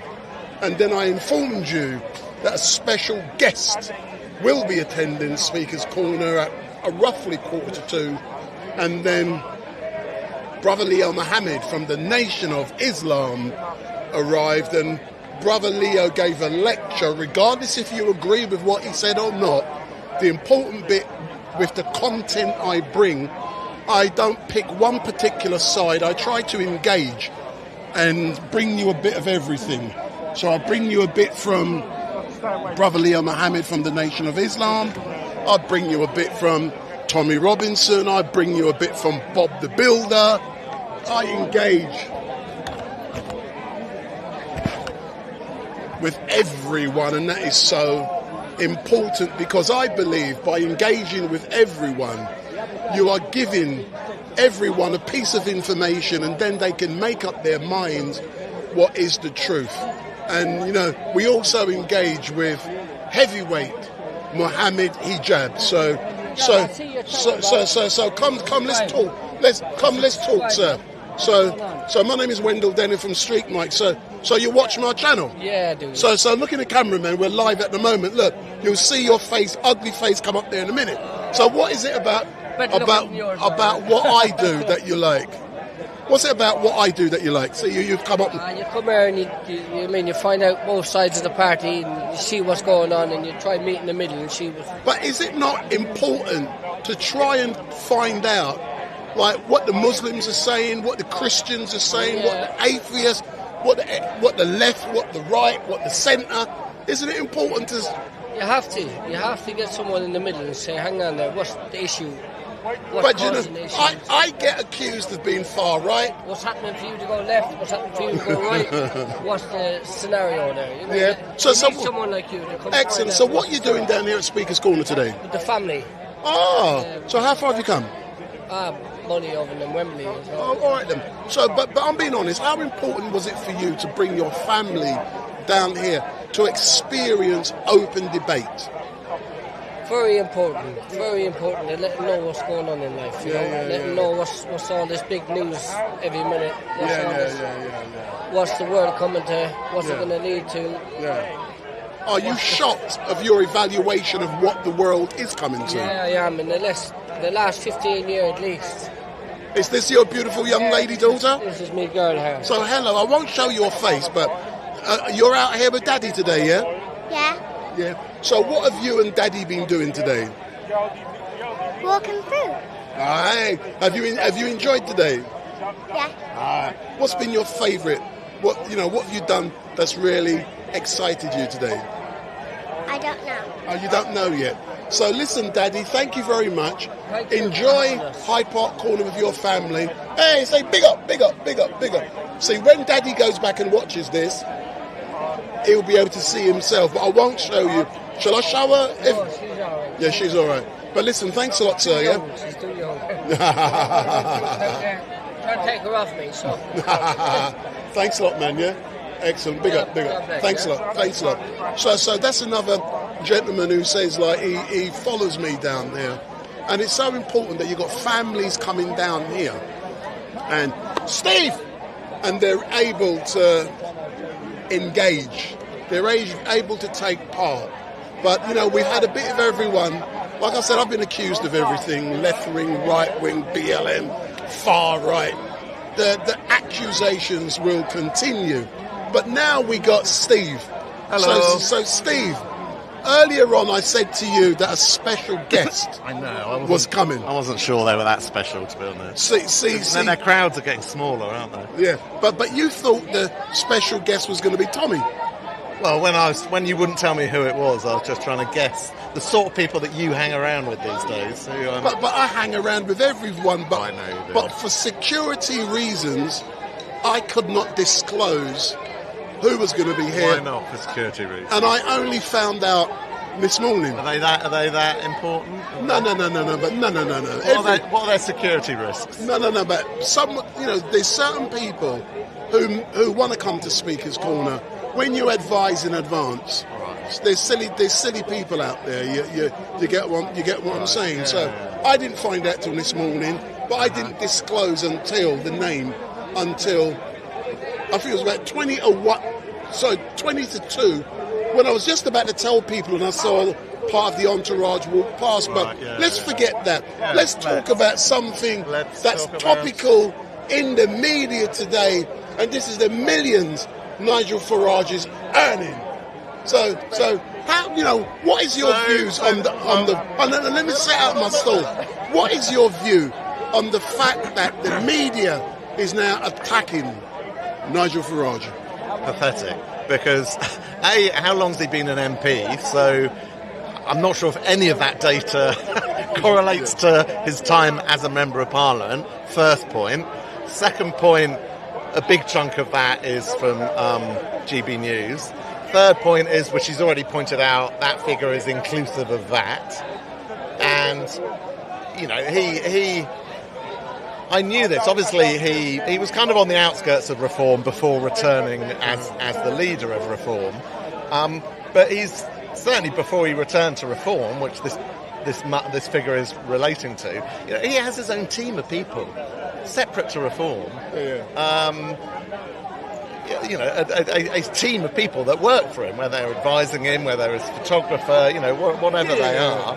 And because we're talking about security risks, because he is who he is, and certain people have their views on him, he can't get on a train or on a bus. He has to have like the rest of us. Security personnel. Yeah, he has security personnel, and he can't use public transport like most people would. I.e., the man's got a lot of expenses. And at the end of the day, I would say one of the biggest problems with our politicians, the majority of our politicians today, is that they've never done a real job. They've never worked. They've never known what that means. They've gone to university. They've gone straight into being a research assistant for a politician or work for a local authority, and that's one of the, in my view, the big selling points of reform and of Nigel Farage himself. You know, the business people. They've run businesses. They've worked in businesses. They know what the reality of. I met Mr. Cox. Exactly. Mr. Cox is a very, very good example. Had, very good senior jobs in industry, run his own organisation. I'd want someone like that to be my representative in Parliament, not some twit that's never done a proper day's work in his life. But does this mean now it has been disclosed in the Declaration of Members' Interest that Nigel gets X amount for GB News? Does that not mean that Steve will be on a similar sum?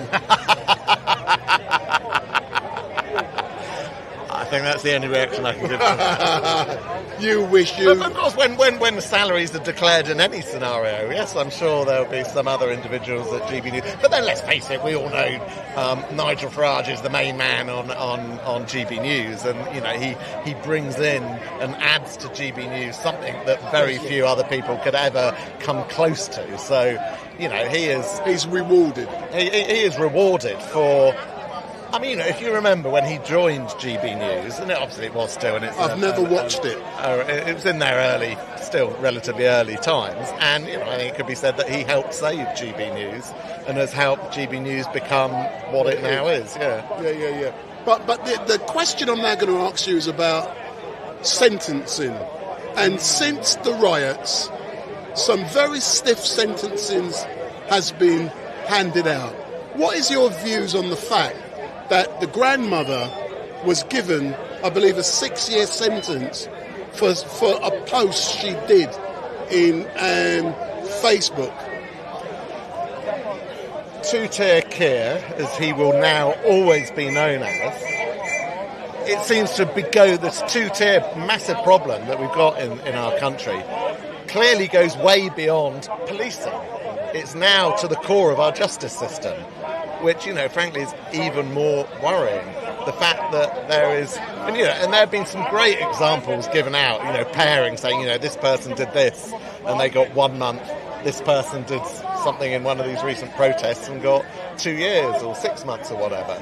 There is mass injustice, it would appear, in our sentencing at the moment, which is very, very worrying. And the other thing I would say, the Home Office put out a tweet. Firstly, since when did the Home Office, as a big civil service department, have a Twitter account? First point. But they're putting out this big tweet at the moment, message at the moment, saying, quoting the number of arrests that have been made in the recent protests, which is in its hundreds, and then referring to them all as criminals. Well, I'm sorry, we used to have quite an important principle of innocent until proven guilty. Here's the Home Office putting out a tweet saying all these numbers of arrests are all criminals. What the hell is the Home Office doing? Doing that and being allowed to do that?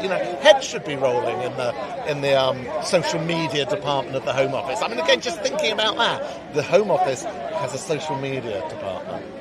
Isn't it worrying for you, Steve, the fact that keyboard warriors who are at home tapping away, making comments, they're going to be criminalised now as a direct result of the precedent that's been set, and people are going to prison for incitement because of what they're writing on the keyboard at home? It worries me hugely, and it worries me hugely what is appearing to happen to free speech under two-tier Keir. Immediately they quietly dropped the bill that was going to give freedom of speech in universities protection. They've just dropped that. They're talking about quite an extreme definite version of definition of Islamophobia, which I think is very worrying. It sounds like it's going to be a blasphemy law just to protect one individual religion. I think a whole load of very worrying things seem to be happening on the front of freedom of speech. And we know those on the left, and frankly, two-tier Keir seems to be behaving more on the extreme left, quite frankly, and we know they don't seem to give much credence or benefit to the subject of free speech.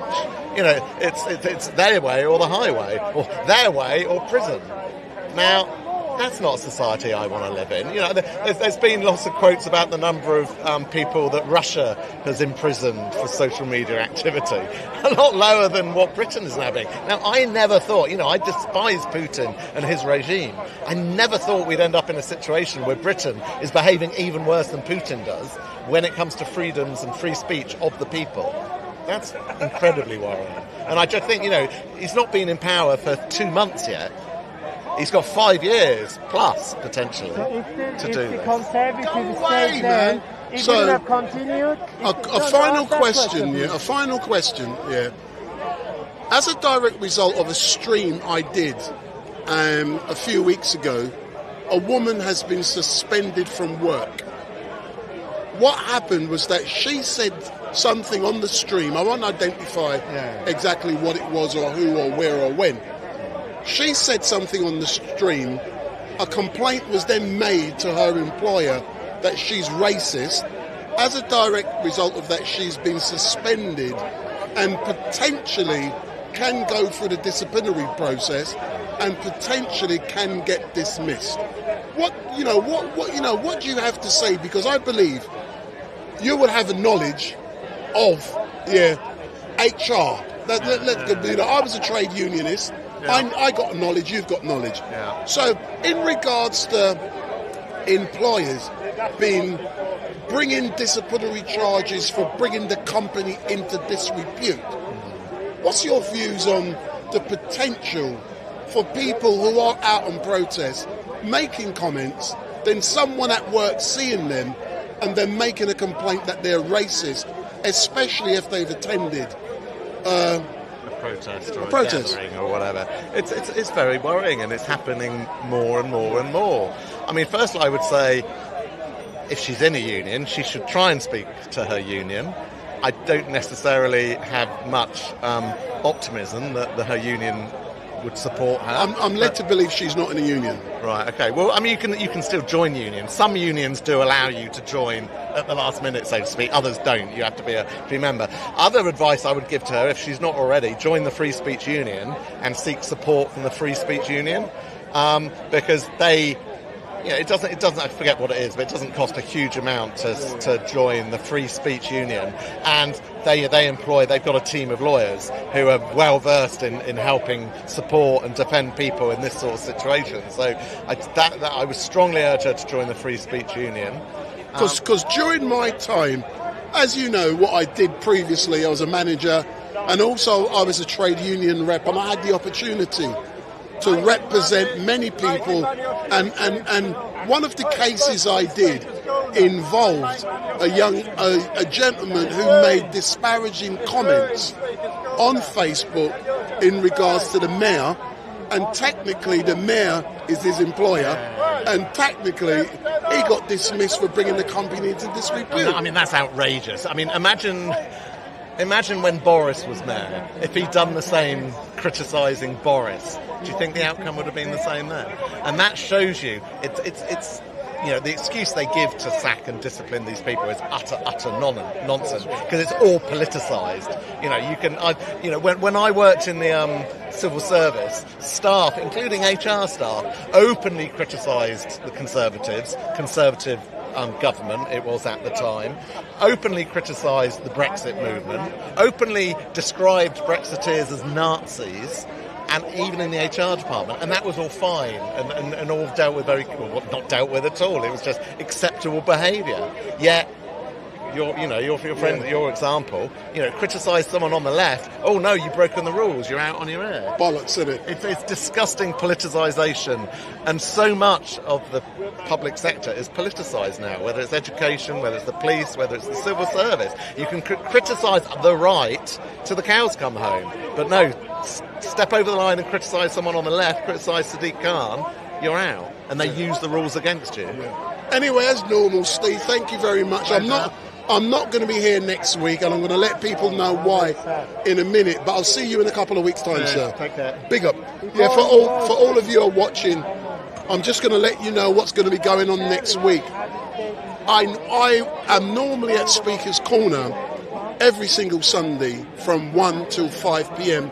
Sometimes I go on till 6 p.m. But today I'm not. I'm finishing at 5. My rice and peas is going to be getting cold. So, but what I will say is that I will not be here next week.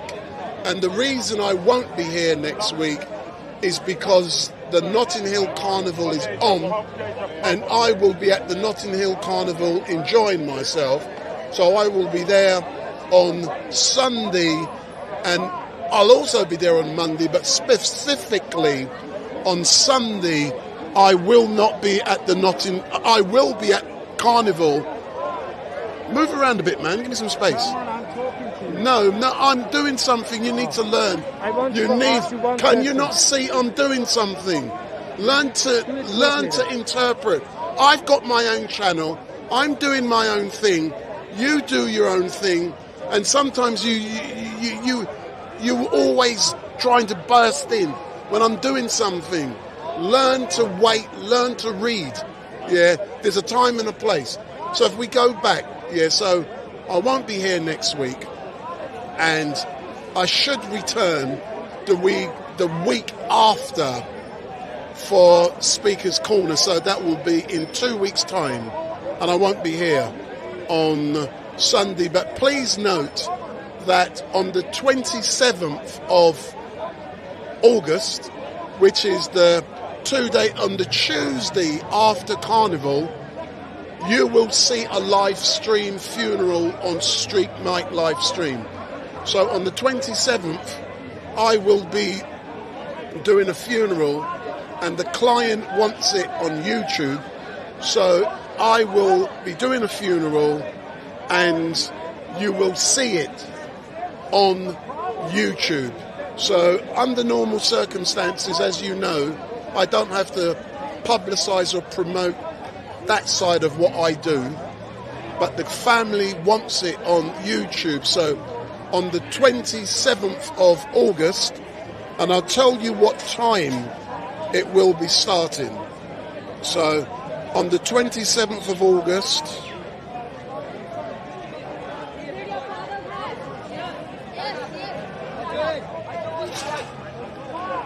so it looks like 9:15.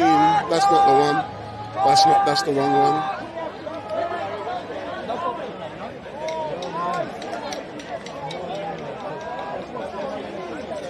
It looks like 9:15 it will be starting.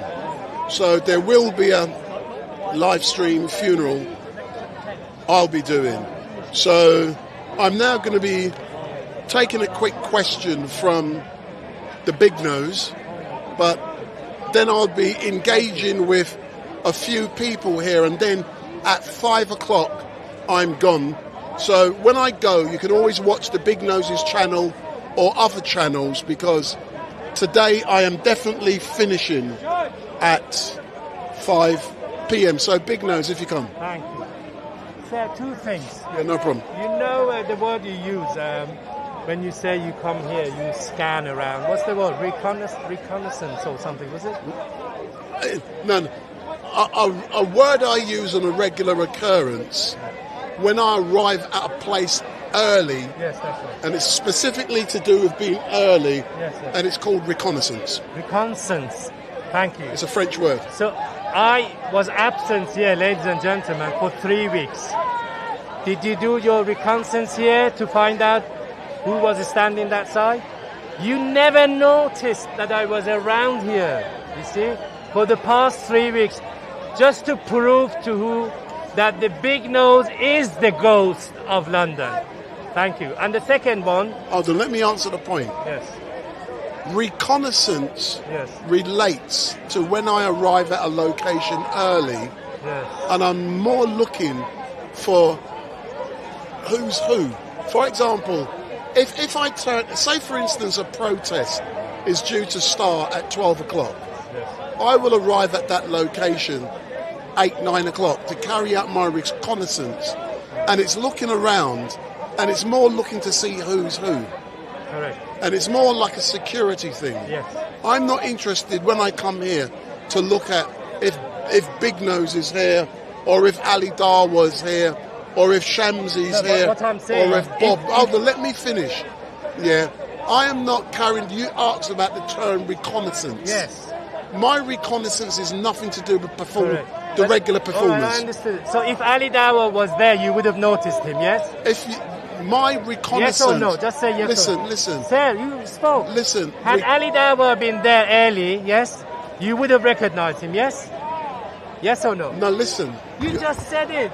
Please just say yes or no. I don't want to answer. That's all. In regards to reconnaissance, who is here?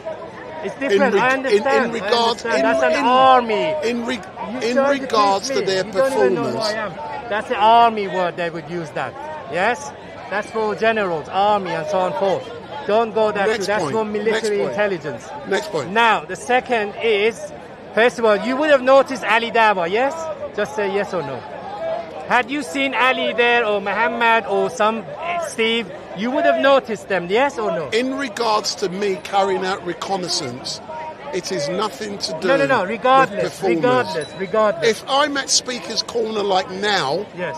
just like when you arrived earlier on, Yes. I said to people, I was in my normal Correct, mode, you were, and I saw said to people that the Big Nose from London is here. Thank you, appreciate it. So that was when you noticed the big nose with the image, yes? But you did never, I have been around you like a ghost, and you have never ever noticed me. And you will never ever be able to, even at the court. If you must know, I'll You tell were where here. I was. You were here last week. No, yes, I was here. I've been I know here for you the was. past 3 weeks. No, listen to me, the Big Nose. You were here last week. You were not here dressed this way, yes or no? Correct. You was dressed differently, yes Correct. or no? And I know it was you. And do you know how I know it was you? No. You may dress differently, but your voice is the same. But I never spoke to anyone, so how would have you known? That is the only way you can know. No. Did you come up to me or did I pull you up to me? Sir, did Listen I say to me. a word? Did I say a word or no? No, but did I pull you up to me, yes or no? But do you have the voice recorded then? If you have Listen the image to and voice me. produced, Listen to me. Yes, I did. Yes. So does that not demonstrate Ladies that and your That's a trick we logic, play. Tell a your lie, find the logic truth. is so Ladies and gentlemen, stupid? That is called tell a lie, find the truth. So you see, I told him a lie and found the truth. Sir, I am far more advanced. Now let me go to the second one. No, let me finish this point. Yeah. So Big Nose, I said to you specifically you were here last week. Correct. Yeah, I even know the outfit you were wearing. Right. Yeah.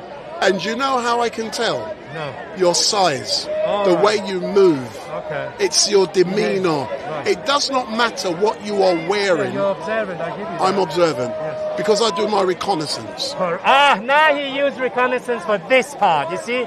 He wasn't using it earlier on. Did you remember? Doing reconnaissance, reconnaissance is part of looking at body language. You notice how people move. I can tell, even though you're trying to disguise yourself with a head mask and a different outfit, you still move exactly the same way.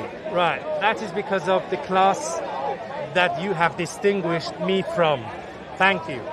Anyway. Third and final point. Thank you. So, 2 more things. Oh, you said 2 points. No, the second one is this. Third point. All right, well, let me give you this small one. I never see, ladies and gentlemen, this StreetMic have even a drop of water. Ever since he comes here, I don't know, 1 or 12:30 he comes here, he never drinks a drop of water. Why? That's untrue. That isn't true, yes? That's untrue. Untrue. When did you Do you want to look in my bag? My bag is there. There, I said you never drink it. You may have 2 bottles, but you don't see me do it. Yes, that's right. Just because you don't see me do it doesn't mean I don't do it. Yeah. I did something earlier on which I wouldn't normally do. Yeah. I took something from someone. Yeah. When I went to engage with Mohammed Hijab, Mohammed was eating. Yeah. And then he gave me something. I had a laugh and joke with him. And then he gave me a cookie. Under normal circumstances, I would not take water or any food from anyone who's here because people will try and poison you. Yeah, Mohammed was just about to, and he shared it with me, and I had. To keep you sweet, that's right. That's what they do. Yeah, to keep him sweet, they offered him a cookie, but he ran away from me. You will be watching later on, no doubt, the clip that I'm going to put on. I have. You see, he always said, "I have no time." So when will you have time to have a look? I do not watch YouTube, or social media. I have no problem with you putting a clip of me up. Because all it does is raises my profile. So you are invited to put as many clips up as you like. Thanks for your Final point. Final point is, do you recall that the Big Nose had a political chat, a brief political chat before the election? What did I say then? What do you mean in Southall? Was it Southall? It was here. No, remind me. Yes, before the election, Remind me. I said, these four, actually it was there with that lady, your fetish lady, that Labour, Socialist, Communist, Democrat and Muslims, if they come to power, any country, they would destroy and ruin your lives and everything else with it. Did I say not that? I will take it on face value that what you've just repeated you said, but I do not have recollection. Look, I'm here for 4 or 5 hours every week. How am I meant to remember every single thing? Well, you've got a sharp mind. I thought you would remember. I got a sharp tongue as well, as some people will tell you. Yes, but not to me. Not to me, sir. You know how advanced I am. That's... Final point? Final point is that 2 weeks ago, when you were interviewing Ali Dawah, was it 2 weeks ago or last week? Ali Dawah. No, 2 weeks ago. So I was right. 2 weeks ago. And he cussed Tommy Robinson. Thank you. So before Ali Dawah, you interviewed another man, who's trying to imitate me, the elder man, the Pakistani. I knighted him as sage of the Speaker's Corner. Right? Do you recall that? I engage with lots of people, and the same gentleman is here today. Ladies and gentlemen, I advise you to go and have a look at that recording when he was guiding that man not to say what he was saying about Islam in this country. He quickly warned him not to say anything that man was going to regret later on. He kept his mouth shut for him.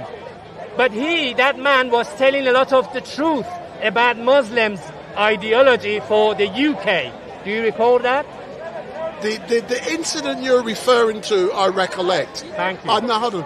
I asked the gentleman about the riots, and he said he wasn't aware of what I was talking about. Yeah. So I said to him, then there's no need to answer the question. No, but he was saying that the British people don't want us as Muslims to teach Islam to British people. Remember? What do you mean, us as Muslims? What do you mean by us? Meaning them. Are you a Muslim? No, us as in them. I'm quoting him. Thank you. Now, you also interviewed Ali Dawah with your questioning. That's correct. I put it to you, you had arranged this questioning beforehand. Am I right? Both of you knew about questions. No, hold on. What you must understand, and this is the thing you don't get, I spoke with Ali and I said to Ali, I want to speak to you. In advance, yes? Yes. Thank you. No, hold on, let me... So was it just hold on, let me finish. I'm trying to clarify. Have respect, But look, just like Mohammed Hijab earlier on, I said to Mohammed, I want to speak to you, Mohammed, and I want to talk to you about the riots. So you're letting them know what you want to talk to them about. Okay. It's not letting them know what the question is going to be. But you're letting them telephone with him. With Ali Dawah, you phoned him, yes? No, I communicated with How? Darren. Email or... I've got Ali Dawah's number. Thank you. And I told Ali I wanted to talk to him specifically about the riots and the burning of mosques. I'm Ali Dawah, yes? What about it, StreetMic? What do you want to talk about? What did you answer to him? No, that wasn't the communication. Right. Shall I show you what? No, I won't show you. You mean text? You texted I messaged him. I said, Ali, I want to... Are you coming to Speaker's Corner today? Right. If you are coming today, this is what I want to talk to you about. And Ali said, yes, he's coming. Okay. But your questioning, the line of your questioning it was as if you were guiding him to certain points so that he could make it easier. And he didn't have any opponent, any opposition before him so that he can challenge his assertions. So that was the most unfair that you did with him. I'm glad you perceive it that way, Yes, because I have. no. It's not just for me confirming. to change your view on how you perceive things. Other people would perceive it as what I was doing was using Ali Dawa to attack the right. No, No, hold on. But all different perspectives will perceive what I do in different ways, and that's the great thing about what I do. For example, I'm accused of being Black Lives Matter. I'm accused of being far right. I'm accused, of being everything, no matter who I engage with. I'm accused of being a supporter, but Have you been able to defend yourself against I don't need those to. Why? I don't have to. Therefore, what they say is true. No. Well, why haven't you been able to defend? I have no need to defend. Why don't you? I'll explain. Yeah. The reason why I have no need to defend, this is Speaker's Corner. Yeah.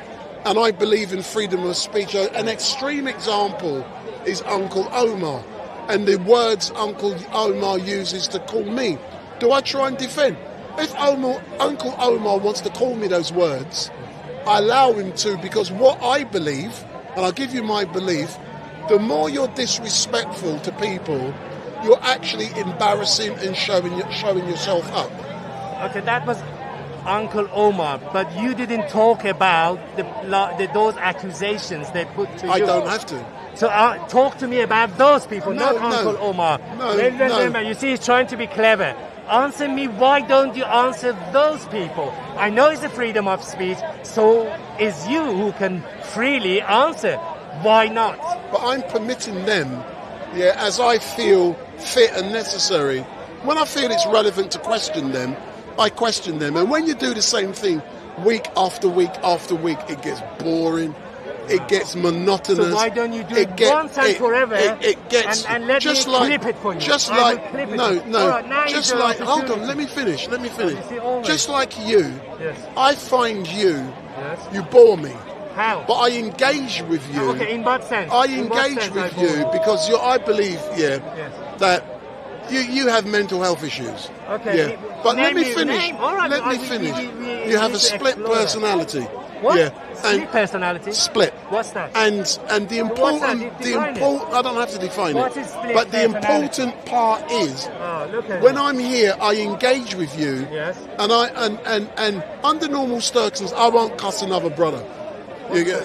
I'll try and be courteous and decent to you. Yeah, that's your Yeah. duty. No. It's me as a human being. It's something No, I no, don't. no. No, it's me. You've been It's Wendell taught. Daniel. You've been taught how to behave How to in behave. society. Yes. Let's agree on that. But if the next man want to cuss me, I will permit them to, and I will not react. I have no need to. Okay, in here or outside? In the speaker's corner or outside? No, people don't cuss me outside the So speaker's what corner. happens if they did it I'll there? lick down the fucking rascal. So you see, That's is the his difference. personality. So That's who the is the difference. split personality? Yeah. Now I taught you a hold bit on. of psychology. No. It's You nothing to understand? do with. That's I so say to split. people, no. I tell people I can behave in different ways. Some people only have one way of behaving. Yes. Depending upon the audience I'm with and where I am, I can behave in different ways. Yeah. That's why lots of people say they don't know how to take me. Yeah. Whilst So is we're that in, a good thing, or should I fear you? It's not. No. This There's man no. is dangerous. No. I'm because dangerous. He's connected to certain people. No, Is that what you're saying? No. I'm dangerous with my mouth. I'm not physically dangerous. I'm soft and meek. Yeah, doing it better than saying it, ladies and gentlemen. So stand here and swear at people's mothers, it will do nothing. Not me. I don't do no, that. but you said mouth. So But what I don't would you do be that. doing with your mouth? But arguing, yes? Fighting. No, but when I argue with logic, reason, decency, courtesy, and respect, and I believe I can destroy you by being nice. Okay, then come on, then let's try that. I've got better things to do, but look into the camera and talk to the people. You've got 5 minutes. Anyway, ladies and gentlemen, I had a chat with StreetMic. He's a rather nice, pleasant gentleman, I would say. Well, I will say it in front of him, but he's gone there. I think he's going to listen later on what I'm going to tell. But I would say StreetMic can be sometimes not trusted. You won't be able to read him. What's that? Oh, now he's going to prove that he drinks after me mentioning this. There you go, look. Well, you needed that, thank you. Anyway, StreetMic, as he says himself, he asserts every now and then, or every now and again, that he plays the what? Devil's advocate, yes or no? Thank you. So, you see, a person like him, when I brought that Ali Dawa's matter, you know, the interview he was giving to him, he was playing that devil's advocate. So he's played with the Muhammad Hijab and all these Islamists. That's what he does. He plays that. So he's very skillful, I must say. And but unfortunately, the big nose always is on the top of the games here. You see, I mentioned to him for the past 3 weeks, I was here. You see, none of you, including the police, Secret Service, none of you noticed. So you could see that the big nose has eyes and ears in every part of London. As we had this title, I think when I was on the London Bridge, that the eyes and, you know, the London Bridge eyes, the London eye. Similar eyes I have everywhere. So, anyway, I don't know where he's gone, but, oh, Uncle Omar is, Uncle! Hello! He's gone. Hello! Come back! I tried to speak to Osman. He's engaged otherwise with something else. Anyway, if you are bored now, ladies and gentlemen, because StreetMic soon is going to close down, I believe he's confirmed it earlier. Yes, that's my uncle. So you may come to the Big Nose of London's channel as soon as he completes his tasks. So the Big Nose awaits your pleasant arrivals. The Big Nose has quite a few sharp moderators. If you'd like to come there and challenge my moderators or have a discussion, that would be very nice. You can test them for yourself. Any questions you have, because I'm covering the speaker's corner, you see, on my feet. So can you challenge my moderators or be challenged by them? Now, what have you got to say? I'm finished now. So for all of you who are watching, I'm now going to be closing down now. Like I said, my feed today, I've got to go and eat my rice and peas and curry goat. Sometimes I say to you, should I continue till 6 o'clock? But I'm not going to do that today because I've got a lot to do tomorrow. So all I can say is thank you very much for watching. And what is really great about what I'm doing, I'm not afraid to give the Big Nose of London a platform. I'm not afraid to give him my microphone. Say what you want. I'm not afraid to say to you guys watching to go on the Big Nose channel and to see what he's doing. So the Big Nose, I'm shutting down in 2 minutes. So how can people find what you're doing? That shows how courteous you are. So you're proving you're a man of courtesy. In fact, courtesy is the inseparable companion of virtue. Ladies and gentlemen, all you have to do, type the Big Nose of London, and you may enter as you wish. My moderators will welcome you at any time on Sundays or during the week when the Big Nose has live streaming. Many thanks, and I thank, and on behalf of my moderators, thanking the StreetMic as well.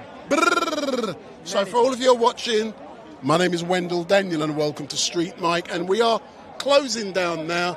I've got to go home to my rice and peas and my curry goats. But all I can say, I'm 4 minutes late, 5 minutes late. Thank you very much for watching and goodbye. So all I can say is thank you very much for watching and goodbye. I'm not going ahead until 6 p.m. today. I'm finishing early today. So all I can say, thank you very much for watching. We've had the opportunity to engage with Mohammed Hijab, and he's the one I was calling for. And they made sure that Mohammed Hijab was here. And we've got Danny Shine in the house, but I'm not going to be engaging with Danny Shine today because I've got other things to do. So all I can say is thank you very much for watching and goodbye. Big up! So don't forget, we're not here next Sunday. Next Sunday, I'm at Notting Hill Carnival. I'm at the Carnival next week. So I'll be back the week after. So I'm not here next week. I'm at Notting Hill Carnival, shaking a leg. And if you want to see me, have a look near... I can't tell you where I'm going to be, but I'll be at the Carnival. Goodbye.